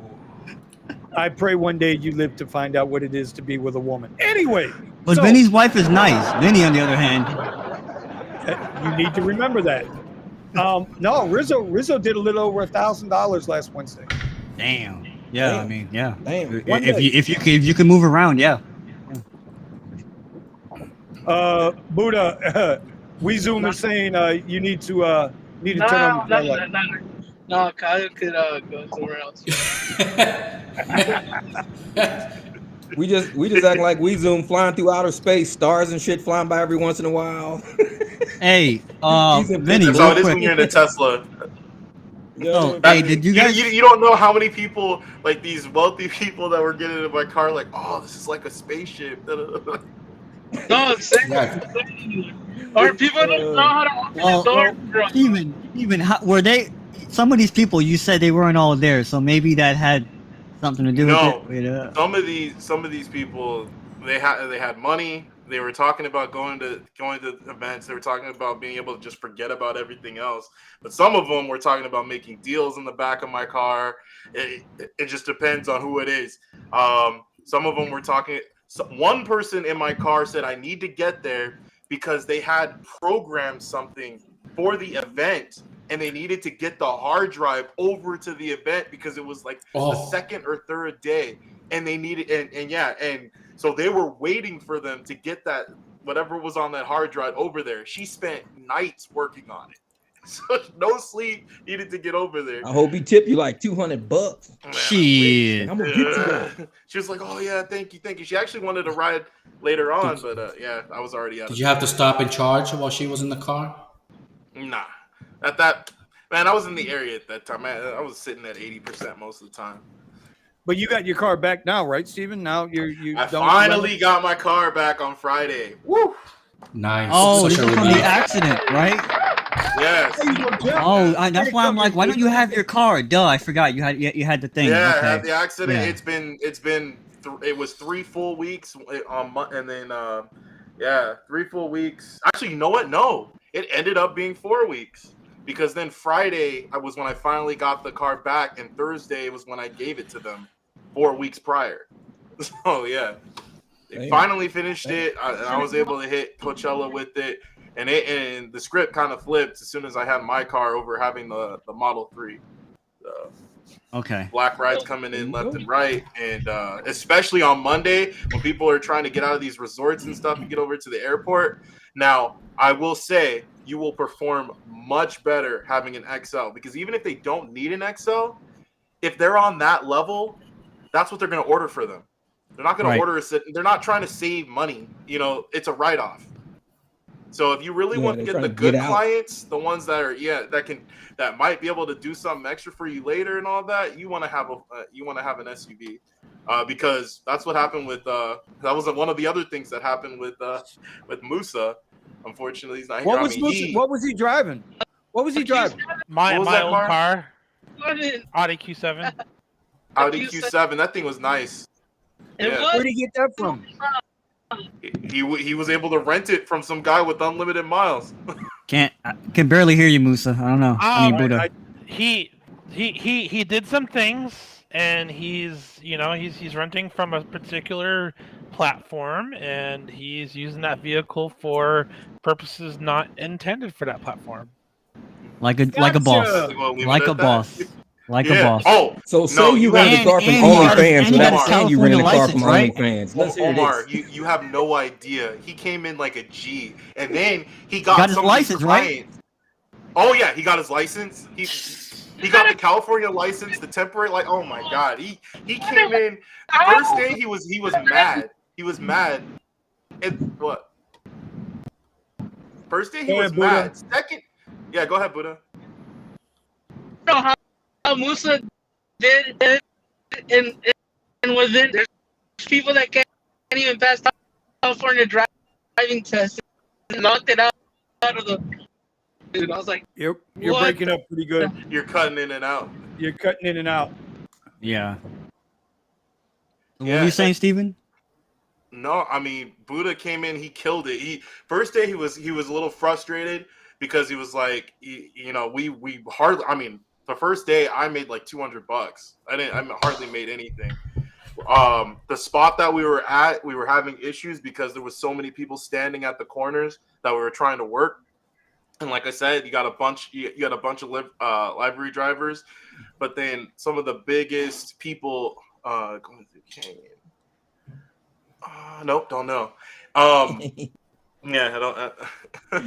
Like but okay, got you. Yeah. No, but he came in and come on back to home. Come on back home, Steven. Come on. He's like, he gets this client out of the Audi. It's pretty amazing. It's like he gets this one client. He said he was just standing in one area talking to different people. He ended up talking to one of the transportation leaders for the entire event. So he's coming in and batting on all. Yeah. So he shares contact information with a few different people, and they're throwing some of the other clients. One of the people was pissed off because they had a private driver already booked, and the dude didn't show up. So Musa gets him and books him for the entire rest of the event. He's like, I got you. Yeah. He was like, I got you. He's like, I showed up for the driver because he decided to be lazy. You got deep pockets. I got you. Yeah. Hey, Musa made bank. Every day he was making more money. Kiara is low-key trolling y'all tonight. Kiara is low-key trolling y'all tonight. Y'all don't even know it. Y'all gotta listen. How's that? She's a little sneaky in the chat tonight, Kiara. I see you.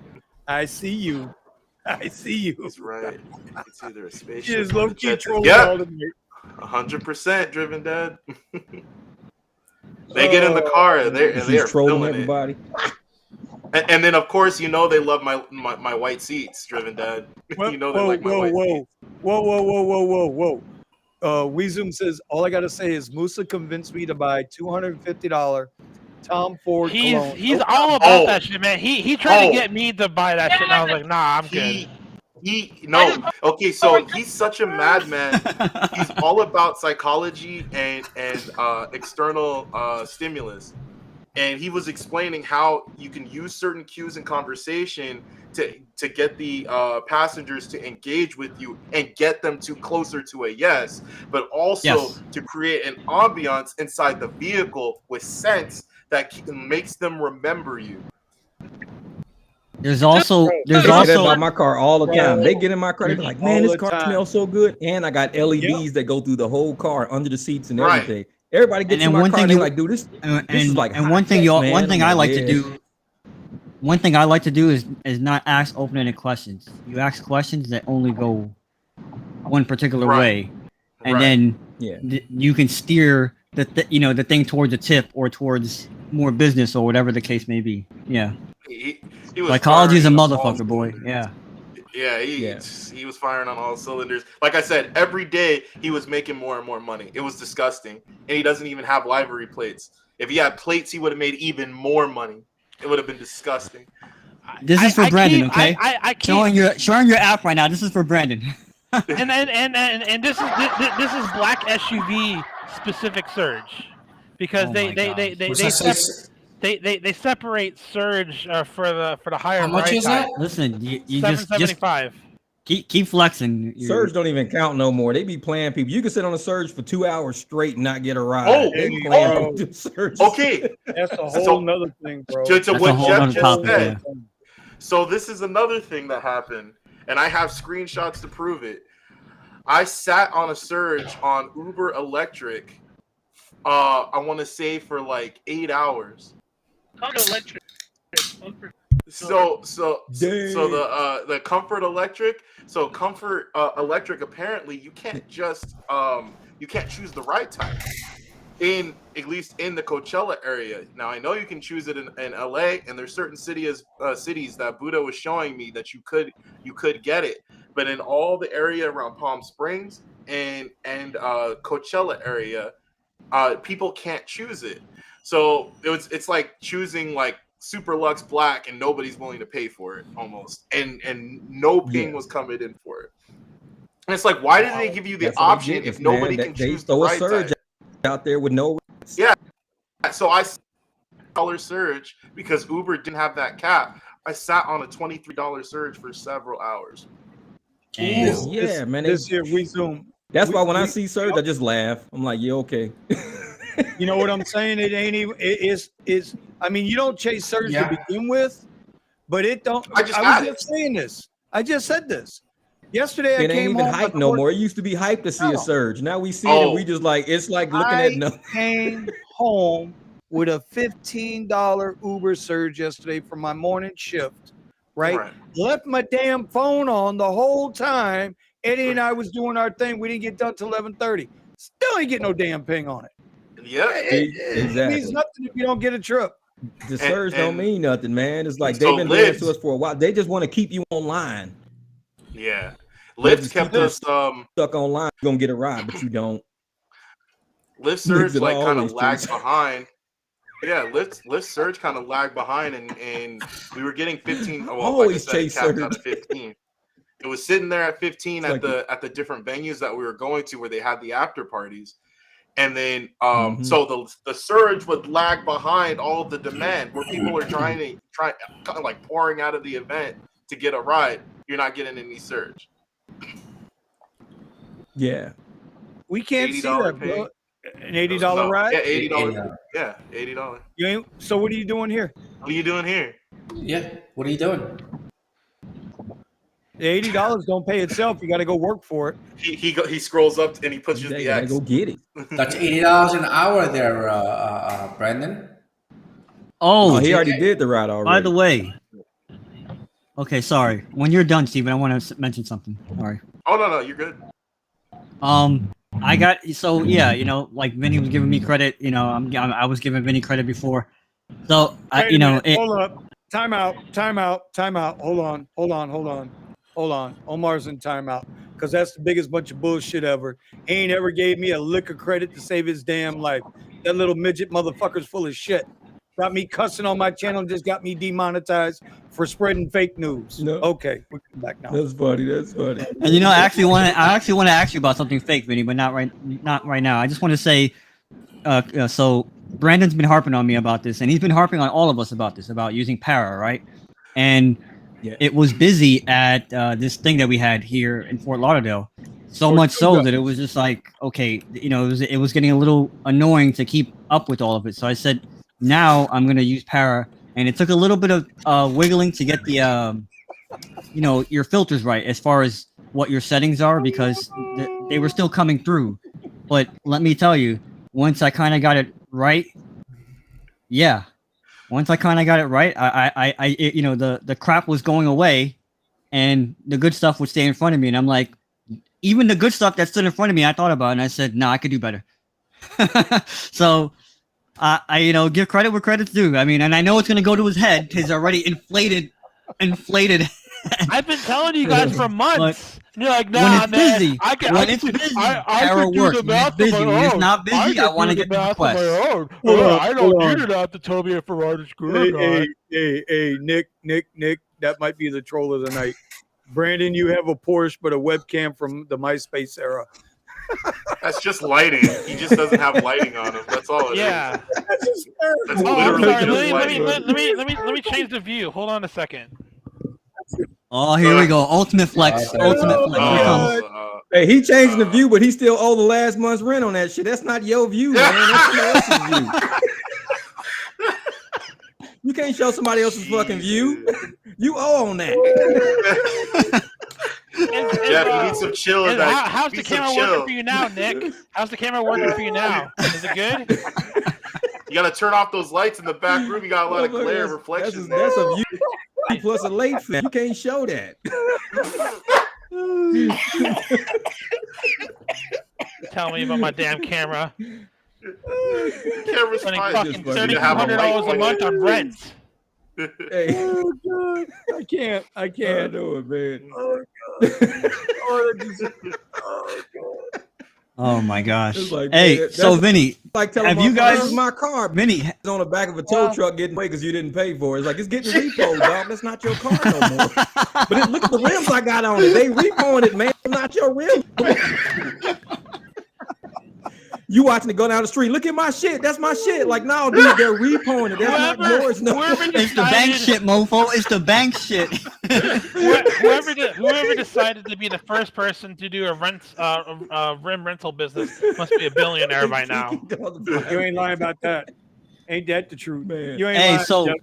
You so ain't Vinny, go through shit, man. You Vinny, just ever shit, man. You ain't the first motherfucker later on. Yeah. Trust me, everybody go through shit. I done had 2 cars repoed in my life. Fuck that. Vinny, have we talked about the repoed on my ass? Damn. Shit happened. Did you guys talk about the Uber thing that's going around that we don't think is real? Okay, so let's get this out of the way. Yeah, we can talk about it real quick. I was going to stay away from the conversation. Okay, we don't have to. I was just asking. No. Look at the boot on so it, bro. somebody, I don't have a copy of it. I think it's in the Discord. And there was there's a image circulating talking about Uber is threatening drivers that if you skip or if you decline 3 rides in a row, they will take away your upfront pricing for 30 minutes. You will not get any upfront details for 30 minutes after that third ride decline. That's what they've been doing to me. So they just show me like an amount what I of miles away or something weird like that. From what I understand, nobody has verified it, meaning it hasn't happened to anybody. Dude, they do that to me all the time. Show something that says like 11.4 miles, and then it'll show like the stars. That's it. Nothing. So you decline no money, 3 straight no rides and they take away. Wait a minute. You decline 3 straight rides and they take away your upfront pricing for 30 minutes, Jeff? They've done that to me so many times, man, especially over the past few weeks. Like I haven't drove last week, but before that, I would decline like a few rides, and all of a sudden I'll see something that'll say like 11.2 miles away, and it'll show like the passenger's rating, but it won't show no dollars, nothing. Really? Now, it's like a little small square box. It ain't even big. I it's don't like know small. if this is connected to that. I decline a lot of rides, but I've been getting rides where there's no price. No information on the price. Not happening to me. And let me tell you, I definitely declined a lot of rides, especially last weekend. Well, from what I understand, supposedly this has not been verified by Uber. So until somebody gets a message that says, "Hey, you declined 3 rides," I can't believe it's a true thing. My source says no. Ain't nobody heard nothing about this. So we can talk about it but if they do that, bro, could you imagine? Like at that point, game over, right? You don't have no. We just go back to what we were doing before. We go back to all the Fight Club stuff we were doing before. Bro, but they do give us that little you only get trip it's rate. Illegal as fuck for them to do that to you. You do understand that, right, Omar? Why? Yeah. Why is it illegal? I didn't say it was legal. I said it was illegal. Well, why, Vinny? I'm asking a genuine question. Why? Because you're an independent contractor. They don't have the right to punitively they can't punish you for not accepting a ride. Because if they had the right to punish you for not accepting a ride, your ass would have been bounced off the app years ago. 0% acceptance rating last month. So I'm just saying, until it actually happens to somebody, and I understand somebody made a big video about it. I watched like 10 seconds of it. I was ready to puke. Right? That was more than I did. Right? I watched about 10 seconds of it. But until somebody can prove it, I wouldn't worry about it. That's all I'm saying. I'm not worried about it, but I just thought I didn't know if we were going to talk about it or not, and whether or not it's a real thing, it's not a real thing, and if people in the chat have questions about it, because we always get a lot of. This is interesting. From New J. Hey, Steph. What's up? Yes, no price rides are rate card rides. So I should accept those. All right, got it. Was that? Okay. If that's the case, I'm going back to Fight Club. So. Yeah. What are you saying, Buddha? 1,000 notes. If you don't accept 5, bro, they'll pricing away. 1,000 Oaks, 1,000. Oh, well, that's because they have a different. Yeah, 1,000 Oaks has never switched over to upfront pricing in the first place. Like, unless you, so it still has the old rules on it. That's why. But then their prices are better over there. Yeah. So you go to that's why it's a different thing. They never switched to upfront pricing for all rides. So it's something that the rumors running around. Videos are being made, but something like that, which would be so serious, and I can't see Uber doing that to themselves. It would absolutely clip their nuts, and I can understand why somebody. At that point, you're just going to turn off the app and go drive for the other company. Exactly. That's what I was thinking. Yeah. So Uber's not going to shoot themselves in the foot. But Lyft don't pay shit. I know, right? Lyft is so bad right now. Lyft is different in different markets, man. Lyft is different in different markets because here, like, UberX is not good. Did y'all see my in post Cali, at 6 UberX o'clock is in the really morning? good. Well, okay, but Jeff, how is Lyft basic in your area? Not Lyft Lux. Shit. Yeah, that's what I'm saying. Hell Lyft no. is garbage. Yo, listen. Listen, if it's not busy You here, couldn't pay me to do Lyft if Basics. it's not, Jeff, we'll if give you it, $100 right now. Do Lyft Basics. Nope. if it's not It's busy $100 right Lyft now Basics. here, if it's not busy here, I don't even want to take Lux Black. I'm taking Uber Premier. Seriously, Even the it's Lux really is bad. a big garbage here. Lux is a big garbage, not even paying per minute here. A lot of us have been declining more Lux than we ever have because Yeah. I mean, these Lux rides be paying like $1.15 a mile. I'm like, what? I'm like, this Right? is a Lux ride, $1.15 a mile. All right, let me explain something with Lyft. I don't know if enough for me. If I get a request comes through and I just let it pass through, I don't hit the X to decline it. If I do that 3 times, Lyft will shut my app off. I turn it right back on. Yeah. But they'll do that. When the ride comes up, if I hit the X and decline the ride, right? I don't let it pass through. I decline the ride. I've declined 10 rides in a row and not had my app shut off. Yeah. You probably think your app is dormant if you don't touch nothing, like you left it on the table and walked off or something like that. Try that and see if that solves that issue. Yeah. Right. And Weasel, I already drive for the other company. So what issue?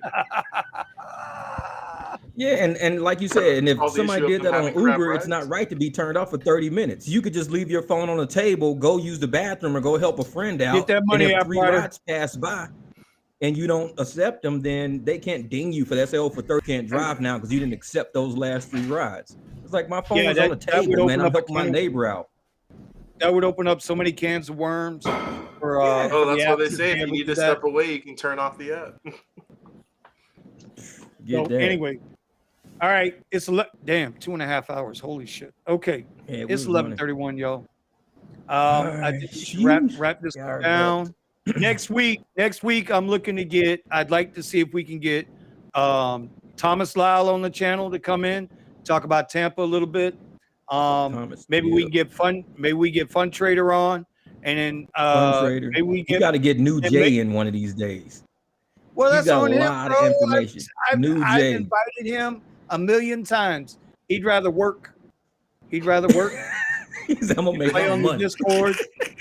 He's like, do like Buddha and drive around in the dark. Like that. You know. I always try to talk to him, but that man, he's always working, man. I know, always working, man. We trying to kick it. So I'd like to try to get Fun Trader and Thomas Lyle on a little bit next week. I'd also listen, Steven. I'm gonna put this on you. You organize Buddha and Musa next week, so we can hear about these $18,000 y'all made this weekend at Coachella, right? Because it's again this weekend, right? Yep. Except for Musa. Musa's not going to be going. He has. You hear this? What's up? You see this? Kyle. Steven's going to reach out to you, bro. I need to start paying to get guests on. What the? Yeah. All 10 of us. What Yeah, you're right. Every time you get a guest, you get a guest package. You get a mug and an ink pen. That's it. And a shirt, especially made by Jets. Exactly. Says I was on the Rideshare Garage live. And he's gonna tell you how professional you are. Exactly. Well, with 2 V's, goddamn it. That's just made in Taiwan and shipped directly to you. Wait a minute. Y'all want mugs? Y'all want mugs? If y'all want mugs, man, all you got to do is go over here to the mugs. Wait a minute. Where's it at? Where's it at? Where's it at? Where's my QR code? There you go. You ain't said nothing, homie. I just ain't. It's set up. Get you a Raj mug. You can get you a Rideshare Garage t-shirt, a hat, a mug. And if you have a problem, email me and we'll figure it out. Anyway, I'm going to get that down. All right. So let me rip through all these things real quick. If you haven't gotten the what the hell?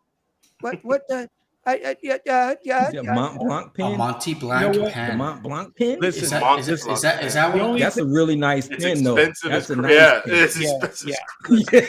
The only pen the Driven Dad's gonna be getting is the one big where you get like 20 in a pack on the 99-cent rack because he got another baby on the way. That's the back to school spec. He's got another baby on the way. He ain't gonna be able to afford no Monty Black pen, okay? I'm just saying, bro. You I love you. Shake them every time you use them. You got to sit there and do this, like, you know. But we, damn, Vinny's got to be knitting sweaters for new guests. You see this? Now I got to. Hell no. That's it. You're getting the heat tonight, Vinny. You get the. Hell yeah. Bring it I'm on. gonna give me a Rideshare Garage Bring it headband, on. looking like LeBron James. Enjoy the big pins. Hey, Driven Back Dad, to if you school. have Driven Dad, if you have what do they call it? The baby registry? Is that what they call it? The baby registry? Yeah. So next week, bro, if you want to come on, put up your baby registry link. We'll put it up in there. I'll be happy to chip in on a bag of Pampers. You know what I mean? I don't know. But the only way A bag, a if all the box. rideshare people around the country help with your baby registry, you have to name your kid a car name like Mercedes, fucking, Mazda. Porsche. You gotta give it a cool car name. Porsche. Does Bumblebee and Kitty count? No. Is it Bumblebee and Kitty? That could be stage names later in life. We talking about like a real name for kindergarten. Can't be Kitty in fucking kindergarten. Now I'm bribing guests. You see this? Now I'm bribing guests. Hey, Kyle, you bribing guests now. Camry, Skyline. What up, Camry? What's up? What's going You on? do Lisa realize Skyline.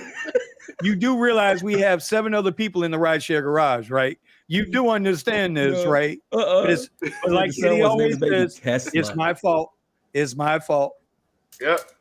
Tesla or Tessie. If it's a girl, it could be Tessie. Tesla, Tessie. Tessie gang. When was the last time you got bribed? Testes? Mine are grown, bro. That's the boy version. Testes. Say, bro, you nuts. Yeah, my name is Testes. What? All right, y'all. We're gonna wrap this up. No, I'm Testes, dog. I ain't nuts. I'm Testes. Don't mess with me. In 5 years, when we're all in EVs, we can change the Rideshare Garage to the Testy the Garage. Hell yeah. Yeah, I don't know. Vinny's shaking his head. He's like, Vinny's that's not Just fun. hang a pair of balls off the back of the Vinny's like, Tesla like they be doing them big old trucks. Oh, you're talking about those metal balls? Oh my god, Yeah, that's so Hang off ridiculous. the back of a Tesla and drive down the street. Sit at a stoplight, they'll be like, damn, this Tesla got testes. Omar, how many of those do you see a day? I had to drop my head. I don't want the camera to see my face. Y'all talking that crazy shit. Trademark that. Good luck getting that name. Yeah. I don't need the camera seeing my face here, When they come for your ass, talk about Teslas need ain't gonna be me, bro. It's gonna be y'all two. Y'all two up there talking about nuts. Wait. You can't say it's just us. Look. Hey, I already had my experience. Florida like car nuts on an F-150. I'm done and I'm out. Keys in on it too. Okay. She's killing y'all. She's killing y'all. Ain't nothing says like car nuts on an F-150. She killing Florida, man. Pull up to the light, they just swinging. You need to go to the barbershop and be like, I need to buy some extra hair from y'all. Like, why? Motherfucker, glue that shit to him when you sit in the parking lot. Oh my god! You got some hairy testes on that F-150. Okay. All right, it's time to go. This is the end of the show. This is it. We're out of here. All right, so real quick, Kiki's lost. Look at Fun Trader. She's lost it. Kiki is done. Yeah. He's slowly losing control. They're like chia pets. We done went off they the just rails. grow. Off the rails. That's it. The car is done. It's done. See, he's in on it too, Vinny. You can't see now. You can't deny. You just have to accept it, embrace it, be professional. Exactly. Be professional, dog. Type 1, 2, Oh man, okay. Hey man, y'all funny, man. Y'all funny. Can I? All right. If you don't have, if you're doing Uber Eats, see, I can't even do this shit. Look at the QR codes in the upper left-hand corner. I'm just gonna scroll through them. They're self-goddamn descriptive. You can figure out what it's at. These y'all got me tonight. Hit pause. Click it. Y'all got me. Y'all got me. Funny. That was funny. Y'all got me. Damn, y'all got me. Y'all got me. It's on the man. I'm done. I'm done. All right, y'all. That was pretty good. That was pretty good. That was excellent. All right. Good work, everyone. So we're gonna wrap this show up tonight. Like I said, next week, hopefully we'll have some serious question. Does Gig Wars pay sponsorship fee? Maybe in some near future. Wait. Kiki answered the question. If you don't have nuts, Okay. If you don't have nuts, they pay a sponsorship fee. I don't know. if you don't have nuts, you can't come in the garage. I don't know what to tell you. That's where these guys took it to. You know, That's it. Brandon's gonna be on. Hey, you're the one that said it. You're gonna have to tell. Brandon's gonna be giving lap dances on a pizza box. I don't know what to tell you. Anyway. So you know the new Rideshare Garage logo gonna have a pair of nuts on it, man. Like two big nuts. We expect that. That's why I stay away from tequila. Nah hell. With squigglies too everywhere. Nah hell. That's funny. Listen, they don't. I almost said something would have got me in trouble. Anyway, all right, y'all. Let's wrap this sucker up. It was a great show tonight. I want to thank all our guests tonight. Red from Gig Wars Official. If you haven't gotten it, go ahead and hit up her code. Jeff, Eddie, Brandon, Omar sometimes, Steven, whose ass I'm gonna kick next week. All right. We are out of here. We are done for the night. We will see y'all next Wednesday night. We'll have a couple of more guests, and hopefully we'll have some really good Coachella stories. With that being said, pow.